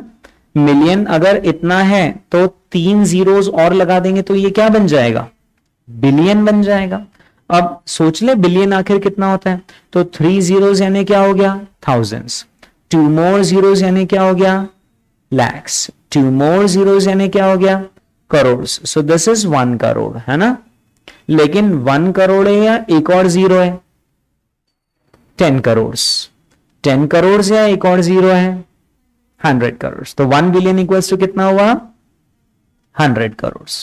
दोस्तों अगर बात समझ में आई हो तो आप मुझे बता सकते हैं 1 ट्रिलियन आखिर कितना होता होगा। बताइए अमेरिका वालों ने क्या किया, है ना, यहां पर 3 जीरोस और लगा दिए और उन्होंने बोला दिस इज ट्रिलियन, ठीक है। ओके, तो डू यू एग्री कि आप और मैं 100 करोड़ तक तो यहां पर आ ही गए थे। 100 करोड़ में कितने जीरोस और ऐड करने, 3 जीरोस और ऐड करने, so it becomes 1 lakh crore. So 1 trillion equals to कितना 1 लाख करोड़। चलिए, तो आपको समझ में आया, रट्टा लगाने की जरूरत पड़ी या अब फॉरएवर हमेशा हमेशा के लिए हमें याद हो गया। मतलब अगर आज ये पेज आपके सामने नहीं भी खुला और आप जिंदगी में किसी भी परिस्थिति में और मिलियन बिलियन ट्रिलियन की बातें चल रही, कुछ नहीं करना है यार, बोलना एक पेपर दे दो मुझे बस 2 मिनट। 3 zeros लिखे क्या हुआ 1000, 6 zeros लिखे क्या बन गया मिलियन, 9 zeros लिखे क्या बन गया बिलियन, 12 zeros लिखे क्या बन गया ट्रिलियन, और फिर उसके बाद 3 जोड़ते जाओ और यूनिट बनाते जाओ, jillion billion etcetera. Is that clear? ठीक है, ये नंबरिंग सिस्टम है। अभी आपको यूज समझ में है कि कॉमा क्यों अमेरिका में हर 3 के बाद लगते हैं और इंडिया में क्यों 3 के बाद हर 2 के बाद लगते हैं। Is that clear? ओके, हाँ, तो हम बात कर रहे थे दोस्तों इन्फोसिस कंपनी की। इन्फोसिस का मार्केट कैपिटलाइजेशन कितना है, आप मुझे यहां पर पढ़कर बता सकते हैं कितना है market cap? 7.96 trillion, where 1 trillion means 1 lakh crore. So it is 7.96 lakh crores. It is 7.96 lakh crores. ठीक है, यानी 7,96,000, 7,96,000 करोड़। ठीक है, 7.96 लाख का मतलब क्या होगा? 7,96,000। जैसे मुझे आपको 7.2 लाख देने, तो इसका मतलब क्या हुआ? 7,20,000। तो मार्केट कैप कितना है? 7.96 लाख करोड़, यानी 7,96,000 करोड़। हाँ, ये इन्फोसिस का है ना। अब अपन बात किसकी करेंगे? टीसीएस की। अब आप टीसीएस का मुझे पढ़कर बताइएगा दोस्तों मार्केट कैप कितना है? Tata consultancy services. तो टीसीएस का मार्केट, ओ बाप रे, होश उड़ गए मेरे तो। इसका मार्केट कैप कितना है? 16.21 ट्रिलियन। मतलब इन्फोसिस तो इसकी आधी भी नहीं है यार। और सही में ऐसा ही है, टीसीएस ज्यादा बड़ी कंपनी है। मैं उसका एक और सबूत दे सकता हूं। आप टीसीएस के नंबर ऑफ एम्प्लॉइज मुझे पढ़ के बताइए कितने हैं। टीसीएस के नंबर ऑफ एम्प्लॉइज देखें आपने कितने? 6 लाख लोग हैं जो टीसीएस में काम करते हैं। 6 लाख एम्प्लॉइज, राइट। लेकिन इन्फोसिस में इतने एम्प्लॉइज हैं, उससे कम ही होंगे, कम ही होंगे ना। कंपनी छोटी है तो थोड़ा कम ही होंगे ना एम्प्लॉइज। देखिए ना यहाँ पर नंबर ऑफ एम्प्लॉइज कितने हैं? 3 लाख एम्प्लॉइज है ना। ये सारी इंफॉर्मेशन मैं गूगल फाइनेंस की वेबसाइट से देख रहा हूं। ठीक है, आपको थोड़ा थोड़ा डेटा सोर्स का भी आइडिया होना चाहिए ना, कैसे इंफॉर्मेशन में एक्सट्रैक्ट करूंगा, राइट। हाँ, कमिंग बैक टू दिस, अगर मुझे इन्फोसिस का कंपैरिजन करना है किससे? टीसीएस है। तो इन्फोसिस तो छोटी कंपनी है, टीसीएस उससे डबल साइज की कंपनी है। तो अब इनकी बैलेंस शीट में कंपेयर कर पाऊंगा क्या? ऐसा बोलूंगा क्या कि देखो टीसीएस के पास तो इतने करोड़ के कंप्यूटर्स रखे हुए, इन्फोसिस तुम्हारे पास तो इतने करोड़ के हैं। वो बोले कि हमारा साइज ही छोटा है यार, ऐसे मत करो कंपेयर, राइट। तो दोस्तों यहां पर हम क्या करते हैं, दोनों कंपनीज की बैलेंस शीट को कंपेरेबल बनाने के लिए हम दोनों कंपनीज की बैलेंस शीट को कन्वर्ट कर देते हैं into common size balance sheet. Now you want to ask कि आखिर कॉमन साइज बैलेंस शीट में कैसे कन्वर्ट कर देते? इतना आसानी में कि मैं क्या बोलूं। बैलेंस शीट है आपके पास, इन्फोसिस की बैलेंस शीट में कुछ होगा प्रॉपर्टी प्लांट एंड इक्विपमेंट, कुछ होगा इन्वेंट्री, कुछ होगा कैश एंड बैंक बैलेंस, कुछ होगा रिसीवेबल्स एटसेट्रा एटसेट्रा। जो उधर टोटल आएगा ना एसेट्स का, टोटल ऑफ एसेट्स, मान लीजिए कि इन्फोसिस की टोटल ऑफ एसेट्स है 10,000 crore. For the sake of simplicity छोटा नंबर ले रहा हूं, उनके पास इससे ज्यादा तो बैंक बैलेंस ही है ना। मान लीजिए इन्फोसिस का टोटल ऑफ एसेट्स कितना आ रहा है? 10,000 करोड़। अच्छा, 10,000 करोड़ में कुछ प्रॉपर्टी प्लांट एंड इक्विपमेंट होगा, सपोज कीजिए 5,000 करोड़ का। कुछ उनके कस्टमर से रिसीवेबल्स होंगे, मान लीजिए 1,000-2,000 करोड़ के। कुछ उनके पास कैश एंड बैंक बैलेंस होगा। हाँ, ओके, कुछ नहीं करना है दोस्तों। जहां पे 10,000 करोड़ लिखा है ना टोटल एसेट्स, मुझे उसको 100 के बराबर बोल देना है। मुझे उसको क्या बोल देना है? 100 के बराबर। माने मुझे, यानी कि मुझे बोल देना है कि इन्फोसिस तुम्हारी एसेट्स 10,000 करोड़ है ही नहीं। इनफैक्ट मैं तुम्हारे 10,000 करोड़ को 100 से डिनोट कर रहा हूं। किससे डिनोट कर रहा हूं? 100 से। तो मैं 10,000 करोड़ के बदले में क्या लिख दूंगा? 100। अब आप खुद ही बताइए, प्रॉपर्टी प्लांट एंड इक्विपमेंट अगर 5,000 करोड़ का है तो उसको क्या लिख दूंगा? 50। अगर मुझे कस्टमर से रिसीवेबल से 2,000 करोड़ तो उसको क्या लिख दूंगा? 20। कैश एंड बैंक बैलेंस अगर मेरा 3,000 करोड़ से तो उसको क्या लिख दूंगा? 30। एग्जैक्टली। ये तो मैंने 10,000 करोड़ लिया। मान लो 20,000 करोड़ होता ना, तो मैं 20,000 करोड़ को 200 नहीं बोलता, मैं 20,000 करोड़ को भी 100 ही बोलता। मान लीजिए इन्फोसिस के एसेट्स का टोटल है 20,000 करोड़, तो मैं बोल दूंगा हे 20,000 करोड़ तुम तो 100 के बराबर हो। यानी मैं उसको एक्सप्रेस कर देता इन टर्म्स ऑफ 100। और फिर जितनी सारी इंडिविजुअल एसेट्स आ रही हैं, उसको 20,000 से डिवाइड करके मल्टीप्लाई में 100 कर लूंगा। कैसे? कि भाई अगर 20,000 करोड़ 100 है तो हे 5,000 करोड़ तू कितना है? 25। इतना मैथमेटिक्स चल पा रहा है दोस्तों? अगर 20,000 करोड़ 100 के बराबर है तो बताइए 5000 करोड़ कितने के बराबर होगा? 25। Is that clear? 1/4 हुआ ना, 5000 करोड़ क्या हुआ? 20,000 करोड़ का 1/4, तो वो नंबर कितने के बराबर आ जाएगा? 25। एग्जैक्टली। यानी कैन यू इमेजिन कि करोड़ों की बैलेंस शीट को मैंने 100 के टर्म्स में एक्सप्रेस कर दिया, और यही काम मैं किसके लिए कर लूंगा? टीसीएस के लिए। टीसीएस की बैलेंस शीट ज्यादा बड़ी होगी, टीसीएस की बैलेंस शीट होगी कम से कम 50-60 हजार करोड़ की। मैं टीसीएस का जो सबसे नीचे टोटल आएगा ना एसेट का, उसको क्या बोल दूंगा? 100, और सारी एसेट्स को अब मैं 100 के रिस्पेक्ट में डिनोट कर दूंगा। सपोज करो मैं नंबर लेता हूं कि 60,000 करोड़ से टीसीएस का टोटल एसेट्स, और 6,000 करोड़ से उनका प्रॉपर्टी प्लांट एंड इक्विपमेंट। तो अगर मैं 60,000 करोड़ को 100 बोल रहा हूं, तो बताइए 6,000 करोड़ कितना हुआ? 10। तो मैं 10 लिख दूंगा, मैं कहीं पे 10 आ जाएगा, कहीं पे 15 आ जाएगा। अब मैं देख पाऊंगा कि इन्फोसिस और टीसीएस अब एक कॉमन साइज पर आ चुके हैं, और अब उनको कनेक्ट करना मेरे लिए एक एनालिस्ट के लिए ज्यादा आसान हो गया। राइट, जरा भी घबराने की जरूरत नहीं। ये तो मैंने आपको समय से पहले बता दिया कि कॉमन साइज बैलेंस शीट कैसे बनाई जाती है। अपने सिलेबस में आगे जाकर इससे रिलेटेड क्वेश्चंस हैं और एग्जांपल्स हैं, है ना। चलिए दोस्तों, तो when we process the data we have to make adjustments to financial statements, we have to calculate ratios, we have to perform statistics, we have to create graphs, and we have to prepare common size balance sheets. ठीक है, okay दोस्तों, जब हम data process करेंगे उसके बाद हम क्या करेंगे? डेटा का एनालिसिस करेंगे और डेटा को हम इंटरप्रीट करेंगे। ठीक है, डेटा का एनालिसिस करेंगे मतलब अब हम डेटा को यूज करके वो जो सवाल हमने सबसे ऊपर अपने आप से पूछा था ना कि मैं इस कंपनी के ये 3 सवालों का जवाब ढूंढ रहा हूं, तो अब मैं उसको आंसर करने की स्थिति में आ जाना चाहिए। Is that clear? I should be able to get the answers now because मेरी पूरी एक्सरसाइज किसके लिए थी कि ये क्वेश्चन से मुझे इसका आंसर चाहिए। उसके लिए मैंने डेटा गैदर करा, मैंने डेटा को प्रोसेस करा, और अब डेटा का मैं क्या कर रहा हूं? Analysis, so as to find out the answer to the questions that I stated in step number 1, right.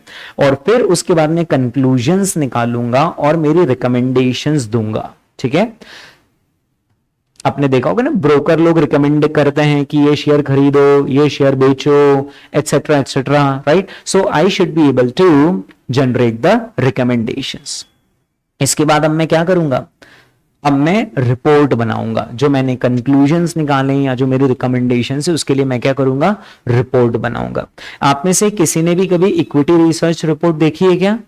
Equity research reports आपने देखी है? आपने नहीं देखी? ओके, इक्विटी रिसर्च रिपोर्ट क्या होती है दोस्तों? जैसे मैं गेल इंडिया के शेयर का एनालिसिस कर रहा हूं, तो एनालिसिस करने के बाद अब मैंने तो एनालिसिस कर लिया, पर अब मुझे अपने क्लाइंट्स को सजेस्ट करना पड़ेगा ना कि इस शेयर का मैंने एनालिसिस कर लिया, हमें इसमें पैसा लगाना चाहिए। तो क्लाइंट पूछेगा ना मुझसे, सर आपने क्या एनालिसिस किया, हमें भी बताइए, हमें कन्विंस कीजिए कि आपका जो एनालिसिस है वो क्या है और उसके हिसाब से क्यों आखिर इस कंपनी का शेयर खरीदना चाहिए। So I am going to send them a report and this report is called as equity research report, जिसके अंदर जो मैंने रिसर्च करी है शेयर की कि शेयर कैसा है, कंपनी का मैनेजमेंट कैसा है, इनके फ्यूचर के प्लान्स क्या है, कंपनी आगे कैसा परफॉर्म करने वाली है, पूरी रिसर्च में उसके साथ उसमें पेश करूंगा। Is that clear? This is called as research report, right? So I'm going to prepare the report, right? I will prepare report and communicate it to its intended audience, जो कि यहां पर मेरे clients हैं। Is that clear? Suppose करो ना, जैसे मैं पोर्टफोलियो मैनेजर हूं और आप सब लोग मेरे क्लाइंट हो। मान लो आपका इधर बहुत बड़ा शोरूम है, अच्छा चलता है, डेली का आपको लाखों का टर्नओवर है, आपको उधर प्रॉफिट आ रहा है, पर आपको थोड़ा ऐसा लगेगा ना कि अब जो मैं प्रॉफिट कमा रहा हूं उसका करूं क्या। तो आप मेरे पास है, आपने बोला सर आप पोर्टफोलियो मैनेजर है, मैं आपको पैसा दूंगा, आप उसको मैनेज करना है। मैंने कहा ठीक है। मैंने 2 दिन बाद कॉल करा, मैंने कहा ये कंपनी का शेयर मैंने एनालिसिस करा है, इस कंपनी के शेयर में पैसा लगाओ। क्या हम आंख बंद करके लगा देंगे? थोड़ा समझना चाहेंगे, थोड़ा समझना चाहेंगे। तो आप बताएंगे सर क्या है कंपनी, मतलब क्या करती है। मैं मेरा जिंदगी का गाड़ी कमाई अगर उसमें लगा रहा हूं तो थोड़ा बताइए तो सही कंपनी क्या है, करती है आखिर क्या है। तो मैं आपके सामने क्या पेश कर दूंगा? Research report. See this is the research that I have done and as per my findings this stock is a good stock, we must make investment in this stock, right? This is called as research report, right? दोस्तों be sure, और report बनाने में हमारे कुछ codes and standards होते हैं। वो जो एथिक्स हम पढ़ेंगे ना, उसमें कुछ कोड्स होते हैं कि रिपोर्ट ऐसी होनी चाहिए, उसमें ये इंफॉर्मेशन होनी चाहिए, और रिपोर्ट को किस तरीके से क्लाइंट तक पहुंचाना है। ठीक है। तो there are standards regards preparing the reports as well as dissemination of the reports, यानी रिपोर्ट्स कैसे पहुंचाना, क्योंकि कभी कभी अगर वो जो सीएफए है, जो एनालिस्ट बंदा है, अगर उसने देखा ये क्लाइंट अपना फेवरेट है और ये 2-3 क्लाइंट है, इनसे अपने को ज्यादा मतलब नहीं है, तो ये बंदा पता है क्या करेगा, रिसर्च रिपोर्ट पहले किसको पहुंचाएगा, जो अपने वाला है। और ऐसा करने से बेचारे जो 2-3 क्लाइंट है वो तो डिसएडवांटेज में आ जाएंगे ना। या फिर मैंने क्या करा, मैंने रिपोर्ट तो बना ली, पर मैंने कहा ये रिपोर्ट भेजू उससे पहले मेरा जो फेवरेट क्लाइंट है उसको कॉल पे ही बता दूं कि यार ऐसी ऐसी रिपोर्ट बनी है, आती होगी रिपोर्ट, तब तक आती होगी, लेकिन मैं पहले ही बता देता हूं। तो ये तो गलत हो गया ना, अनएथिकल हो गया ना। बाकी क्लाइंट्स को आपने भरोसे में रखा और दूसरे क्लाइंट को अपना एडवांटेज दे दिया ना। So there are ethics, there is a code of conduct जो बताता है रिसर्च रिपोर्ट कैसे बनाना है और कैसे डिसेमिनेट करना है, यानी कैसे वहां तक इंटेंडेड क्लाइंट तक हमें पहुंचाना है। ठीक है, बहुत रेगुलेटेड काम कर रहे हैं दोस्तों। जब हम सीएफए बनेंगे ना तो ऐसा नहीं हम हवा में नहीं कर सकते, हमें कोड ऑफ कंडक्ट से गवर्न होंगे। जैसे डॉक्टर्स होते हैं ना, डॉक्टर्स का भी कोड ऑफ कंडक्ट होता है, मालूम है क्या आपको? डॉक्टर्स का भी कोड ऑफ कंडक्ट होता है। डॉक्टर्स ऐसे अनएथिकल बिहेवियर नहीं कर सकते, मतलब जो उनकी एसोसिएशन होती है ना डॉक्टर्स की, उनका एक कोड ऑफ कंडक्ट होता है, राइट। तो कोड ऑफ कंडक्ट में रहते हुए प्रोफेशनल लोगों को काम करना पड़ता है। ठीक है दोस्तों, अब ये जब हमने रिपोर्ट बना ली है तो देखा जाए तो हमारा काम तो खत्म हो गया यहां पर। लेकिन मैं आपको एक बात बोलूं, जो आपने रिसर्च करी है कंपनी की, क्या वो रिसर्च जो कर ली बस फुल एंड फाइनल है, या हर कुछ समय में कंपनी नई इंफॉर्मेशन के साथ आएगी, कंपनी नए अनाउंसमेंट्स करेगी, कंपनी नए मर्जर्स एंड एक्विजिशंस करेंगी और कंपनी की बार बार इंफॉर्मेशन चेंज होती जाएगी। तो आपने जो रिपोर्ट बनाई और जो कंक्लूजन निकाला है, क्या वो शाश्वत सत्य है, हमेशा अजर अमर रहेगा, या वो टाइम टू टाइम बेसिस पर हमें अपडेट करना पड़ेगा? टाइम टू टाइम बेसिस पर वो चेंज होता जाएगा और हमें अपडेट करना पड़ेगा हमारे रिपोर्ट को। दोस्तों, that's our last step, update the analysis, यानी repeat above steps periodically and change the conclusions और recommendations when necessary. Is that clear? ठीक है, चलिए अब मेरी आपसे एक ही रिक्वेस्ट है, ये जो स्क्रीन पर जो पूरा दिख रहा है ना, उसको गो थ्रू करने के लिए आपके पास 30 सेकंड का समय है। 30 सेकंड में जितना गो थ्रू कर सके कर लें। और सबसे पहले तो ये समझिए, अपने आप से ही पूछिए कि हमने सीखा क्या। ये हमने सीखा जब रिसर्च करते तो क्या क्या स्टेप्स लगाई जाती है। देखिए दोस्त,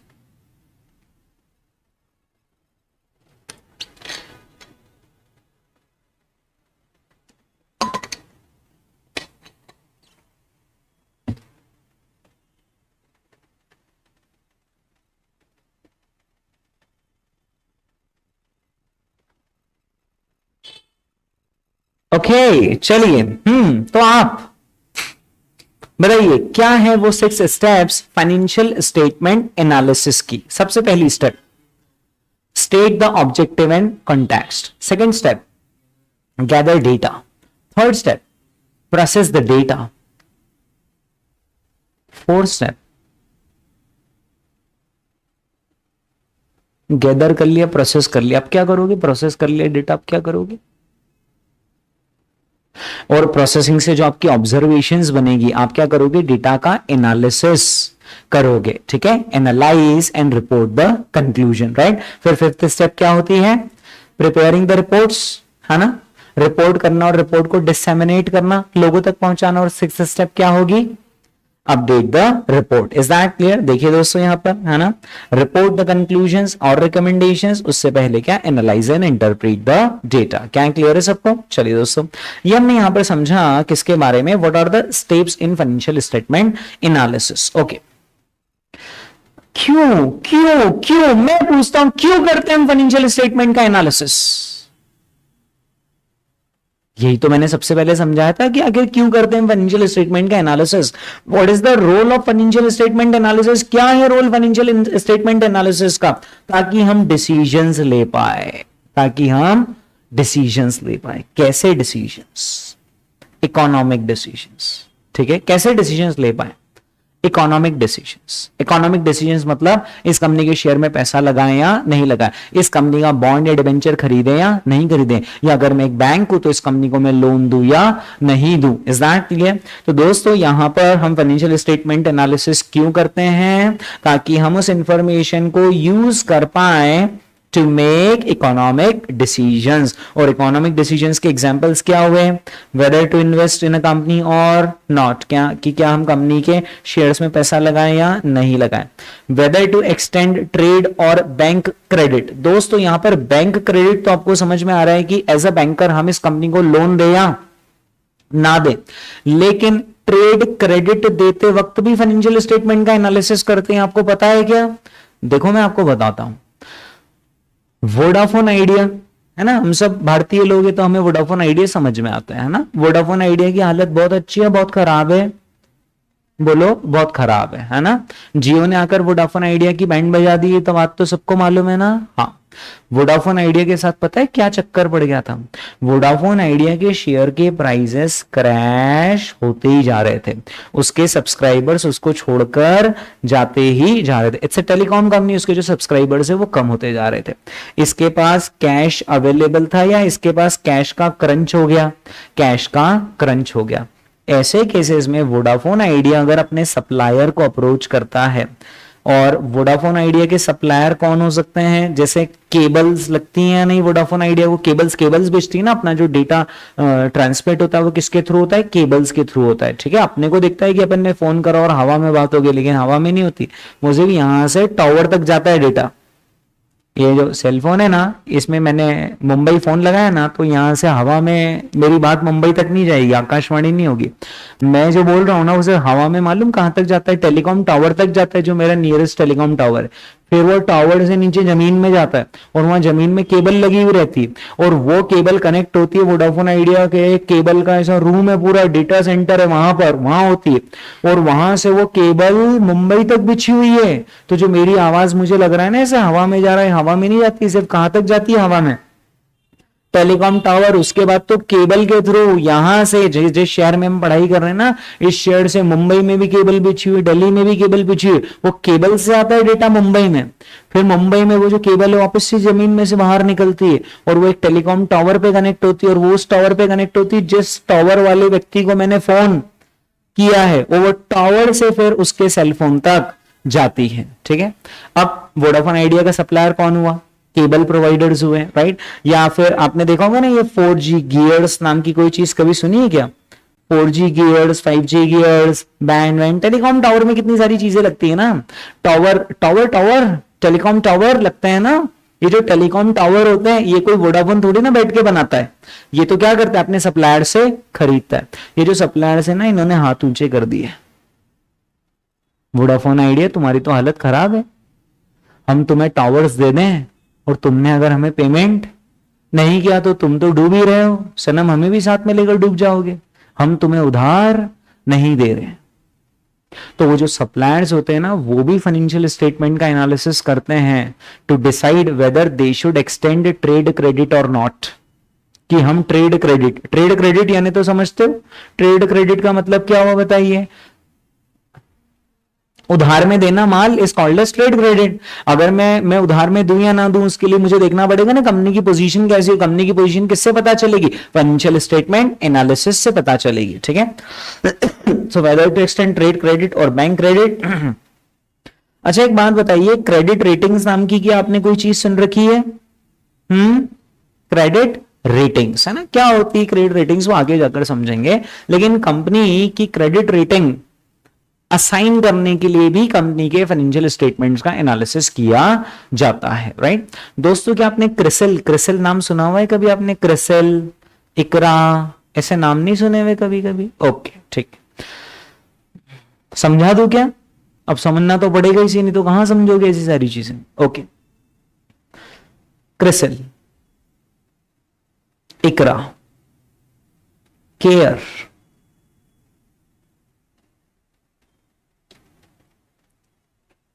इंडिया रेटिंग्स, ये सब भारत की कुछ क्रेडिट रेटिंग एजेंसीज है ना। इनका फुल फॉर्म से पे ज्यादा मेरा फोकस नहीं, फुल फॉर्म तो आप गूगल सर्च करोगे तो ही मिल जाएंगे, है ना। तो दोस्तों ये जो कंपनीज है ना, ये क्रेडिट रेटिंग्स देती। क्या करती? क्रेडिट रेटिंग्स देती। क्रेडिट रेटिंग का मतलब क्या हुआ? मान लीजिए कि एक कंपनी है LIC हाउसिंग फाइनेंस। नाम सुना हुआ है क्या आपने? LIC housing finance. LIC housing finance क्या करती होगी? नाम से ही पता चल रहा है, लोगों को घर खरीदना तो उनको लोन दे देती है। फिर कभी सोचा है कि LIC हाउसिंग फाइनेंस खुद पैसा कहां से लाती होगी? तो LIC हाउसिंग फाइनेंस क्या करती है? अपने बॉन्ड इश्यू करती है। क्या इश्यू करती है? अपने बॉन्ड्स। बॉन्ड्स मतलब समझते हो क्या होता है? बॉन्ड्स यानी कि एक ऐसा पेपर होता है, ऐसा कागज होता है, जैसे नोट क्या होते हैं? करेंसी नोट्स क्या होते हैं? कागज का टुकड़ा ही तो होते हैं, और उस पर लिखा रहता है ना, मैं धारक को इतने रुपए अदा करने का वचन देता हूं। तो वैसे ही ये रहा bond paper, it's a promissory note. मैं आपको प्रॉमिस करता हूं, मैं लिख कर दे रहा हूं, नहीं ये लो, बस ये लो, मैंने आपको लिख के दिया। इस पे क्या लिख कर दिया मैंने आपको? कि मैं ये कंपनी आपसे इतने इतने रुपीस ले रही हूं, आपको इतना इतना ब्याज दूंगी, मूल आपको इतने इतने साल में लौटाऊंगी, और ये रो बॉन्ड पेपर, और इसके बदले में आप मुझे क्या कर दो? रुपीस दे दो, right? Now the question is कि एक आम इंसान फाइनेंशियल स्टेटमेंट एनालिसिस करना जानता है क्या? नहीं जानता है। और अभी आप सब लोग आम इंसान ही हो, अभी तो आपने CFA ज्वाइन करा है, खास बनने में थोड़ा सा वक्त है हमें।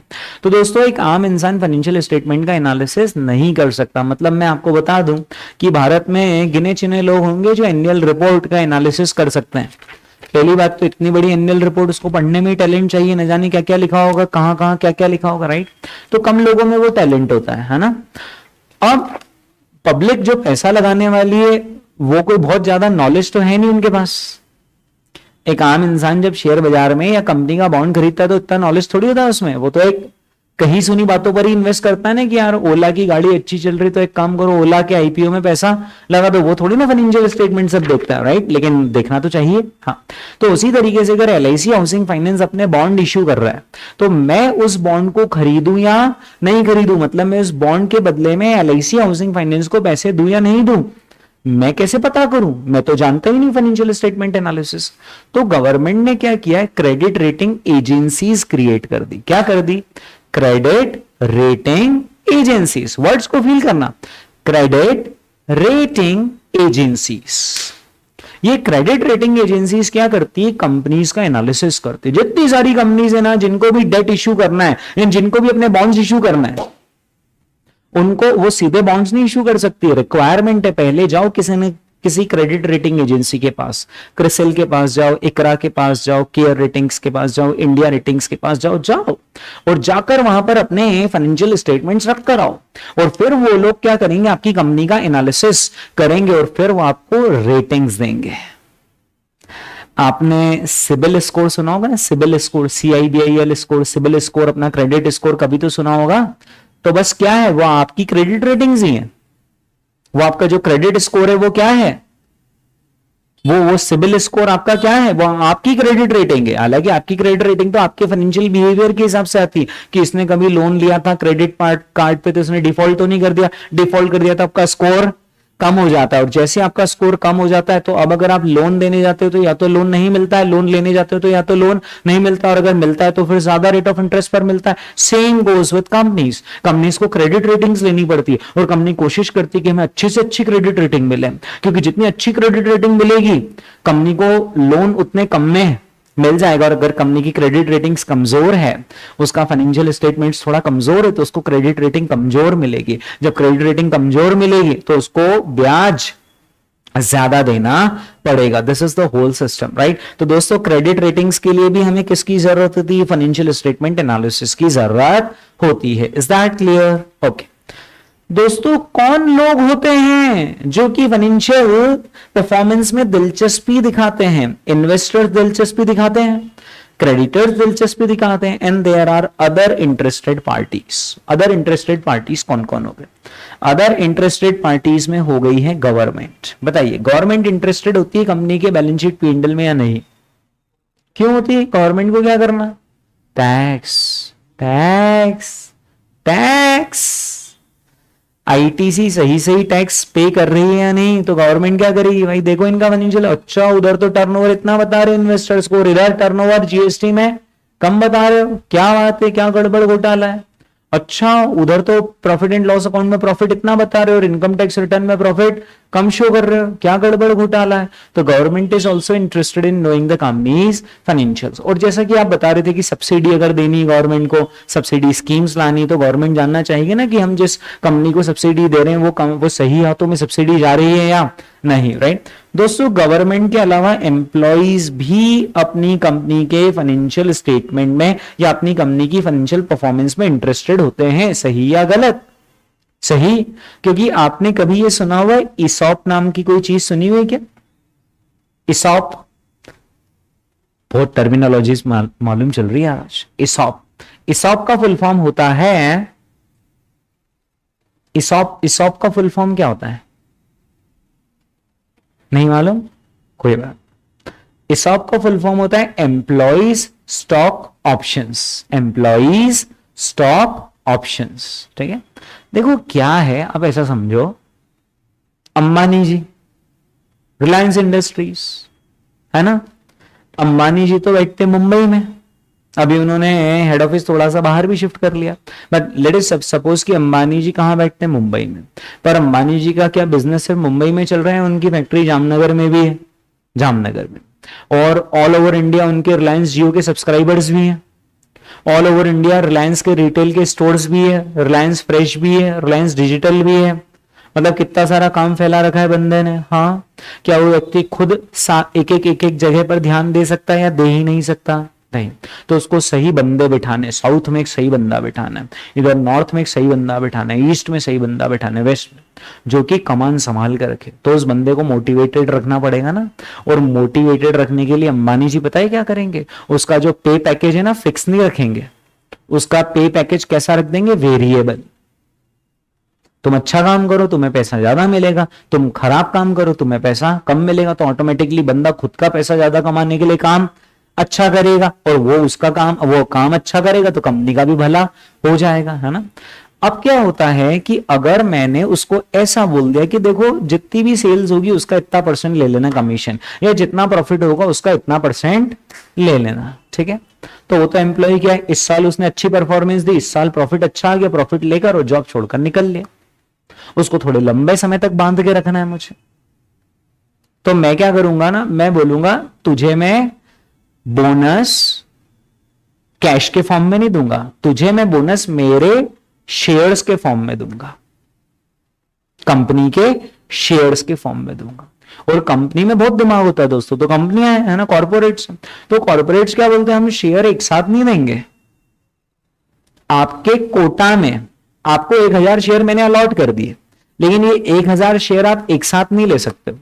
फर्स्ट ईयर में आपको 40% शेयर्स मिलेंगे, सेकेंड ईयर में आपको अनदर 30% शेयर्स मिलेंगे, थर्ड ईयर में आपको 20% शेयर्स मिलेंगे, और फोर्थ ईयर में आपको 10% शेयर्स मिलेंगे। तो अब एक तरीके से मैंने 4 साल तो आपको रोक लिया यहां पर। मैंने 40 30 20 10 बोला, एक्चुअली उल्टा होता है। फर्स्ट ईयर में 10% शेयर्स मिलेंगे, फिर 20, फिर 30 और फिर 40। तो इंसान सोचता है और रिलायंस इंडस्ट्रीज के मुझे 1000 शेयर मिले, 1000 शेयर्स मल्टीप्लाई बाय शेयर का प्राइस लाखों के शेयर हो रहे हैं, बट वो धीरे धीरे धीरे करके रियलाइज होंगे, वो भी मेरी परफॉर्मेंस के हिसाब से, और वो भी तब जब मैं कितने साल तक टिका रहूंगा, 4 साल तक। तो फिर बंदा 4 साल तक टिकेगा ना। और अब वो सिर्फ 1 साल का प्रॉफिट ज्यादा कमाने की कोशिश करेगा ऑल 4 इयर्स, और जब वो ऑल 4 इयर्स अच्छा परफॉर्मेंस करेगा तो कंपनी के शेयर का प्राइस ऊपर चला जाएगा, जिससे कंपनी को, ओनर को भी फायदा होगा, उस एम्प्लॉय को तो होगा ही होगा।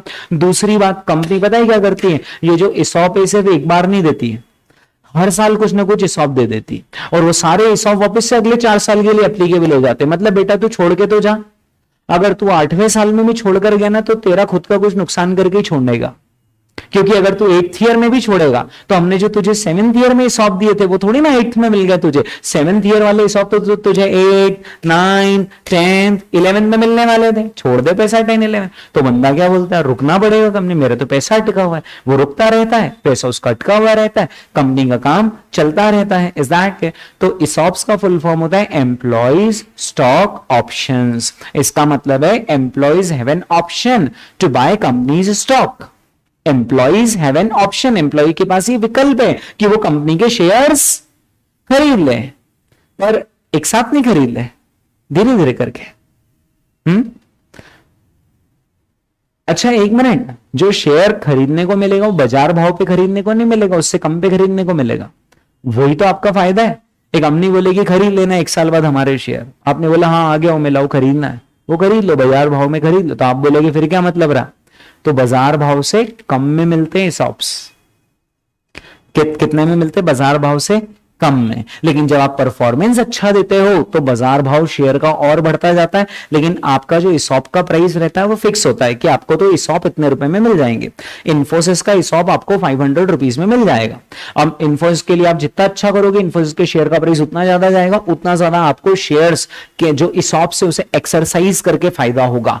ESOP को एक्सरसाइज करना का मतलब है कि अपना एम्प्लॉय स्टॉक ऑप्शन एक्सरसाइज करना है। यानी आपको एक ऑप्शन दिया था ना कंपनी ने कि आप कंपनी का शेयर खरीद लो, आपने बोला हाँ खरीदना है, कंपनी ने बोला लाओ पैसे, आपने बोला ये लो 500 रुपए, 500 रुपीज। कंपनी ने आपको 1 शेयर दे दिया, जबकि उस शेयर का बाजार मूल्य ज्यादा है, 1600 रुपीज है, तो आपको 500 रुपीज में कंपनी ने कितने वर्थ का शेयर दे दिया? 1600 का दे दिया। इज दैट क्लियर दोस्तों? ये होते हैं ESOPs। तो अदर इंटरेस्टेड पार्टीज में एम्प्लॉइज भी तो होते हैं जो कि कंपनी के फाइनेंशियल रिपोर्टिंग में दिलचस्पी दिखा दे, क्योंकि उनका भी तो पे कंपेंसेशन किस पे अटका हुआ है? कंपनी की परफॉर्मेंस पर अटका हुआ है। Is that clear? ठीक है दोस्तों, financial reporting refers to the way company shows their performance to. Companies अपनी फाइनेंशियल परफॉर्मेंस किसको शो करती है? इन्वेस्टर्स को, क्रेडिटर्स को and other interested parties. Example government हुआ, एम्प्लॉयज हुआ, और बहुत सारे ये जो सोशल वर्क ऑर्गेनाइजेशंस होती है ना, NGOs, वो भी देखते हैं। और बोले कंपनी की परफॉर्मेंस NGO क्यों देखेंगे? क्योंकि आपकी जो एनुअल रिपोर्ट होती है ना, उसमें आपने कितने कार्बन एमिशंस करे हुए वो लिखा हुआ रहता है। हाँ, एनुअल रिपोर्ट में रिक्वायरमेंट है, आपको लिखना पड़ेगा कि कंपनी ने इस बार कितना कार्बन एमिशन करा। तो ये जो सोशल ऑर्गेनाइजेशंस होती है ना, जो एनवायरनमेंट के लिए काम करती है, नेचर के लिए काम करती है कि नेचर को आप बहुत ज्यादा हार्म मत पहुंचाओ पोल्यूशन जनरेट करके, तो वो देखती है, सोशल एक्टिविस्ट लोग देखते हैं। अच्छा, आपने कभी CSR वर्ड सुना हुआ है? CSR का फुल फॉर्म होता है corporate social responsibility. Corporate social responsibility. दोस्तों, कॉर्पोरेट सोशल रिस्पॉन्सिबिलिटी का मतलब क्या होता है? देखो, ITC नाम की कंपनी है ना, ITC क्या करती है? टोबैको प्रोडक्ट्स बनाती है। अब आप बताइए, ये देखा जाए तो देश की हेल्थ के हिसाब से अच्छी बात है, बुरी बात है? बुरी बात है ना। लोगों को आप टोबैको प्रोडक्ट्स दे रहे हो, उनके फेफड़े खराब हो रहे हैं, फिर वो आगे जाकर बीमार पड़ेंगे, अस्पतालों में भर्ती होंगे, उनके बच्चे जो हैं वो पछताएंगे कि पापा क्या करते थे। पर कंपनी का तो काम चल रहा है, उससे कंपनी का तो धंधा चल रहा है। ITC 10-10 हजार करोड़ का प्रॉफिट कमा रही है, क्या बेचकर? तंबाकू बेचकर, टोबैको, बीड़ी सिगरेट बेचकर। तो अब क्या होता है, कॉर्पोरेट्स प्रॉफिट तो कमा रहे हैं, पर एक कहीं ना कहीं नैतिक जिम्मेदारी भी तो होती है। ये जो कॉर्पोरेट्स की नैतिक जिम्मेदारी होती है, उसको इंग्लिश में क्या बोलते हैं? Corporate social responsibility.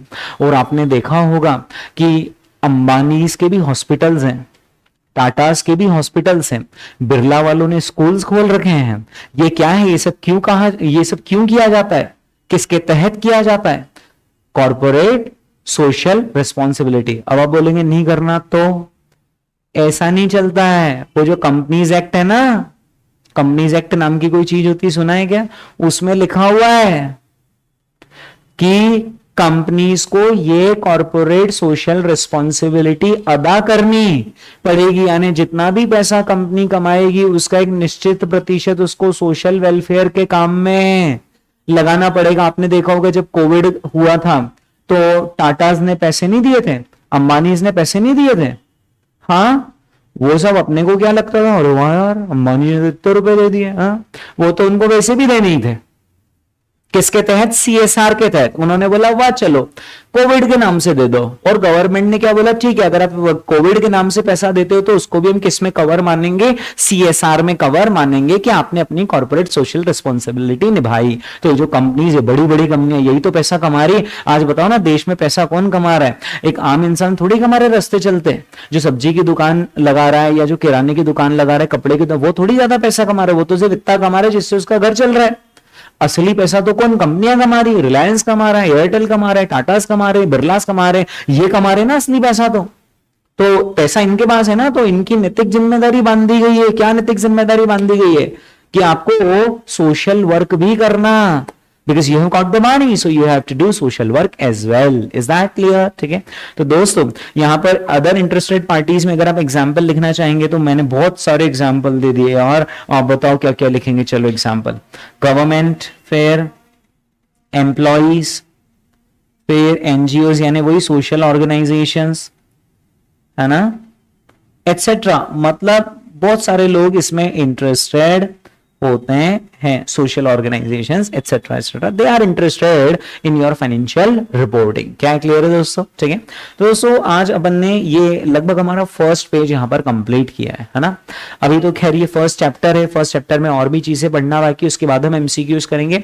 जब तक अपन फर्स्ट चैप्टर कंप्लीट नहीं करते और उसके एमसीक्यूज नहीं करते ना, एक ओवरऑल अंडरस्टैंडिंग नहीं बनती है कि मुझे सारे टॉपिक्स को एग्जाम के एंगल से अप्रोच आखिर कैसे करना है। तो अभी के लिए तो अपन इन चीजों को पढ़ रहे हैं, लगभग 2 दिन में अपना ये चैप्टर कंप्लीट होगा, फिर उसके अपन एमसीक्यूज करेंगे, फिर आपको समझ में आएगा कि अब अगला जब चैप्टर पढ़ेंगे तो हमारी पढ़ने की अप्रोच क्या होनी चाहिए। तो आपको सिंपल अपनी बैचेस के साथ एक ही रूल अपनाना है, जितना अपन ने क्लास में पढ़ा हुआ आज ये पेज अपन ने कंप्लीट कराना, इसको एक बार घर पे जाके खुद से पढ़ना है, एंड दैट्स इट। इतना ही करना है आपको, इससे ज्यादा कुछ भी नहीं करना है। चलिए दोस्तों, तो आज के लिए बस इतना ही, मिलते हैं हम हमारे अगले एपिसोड में।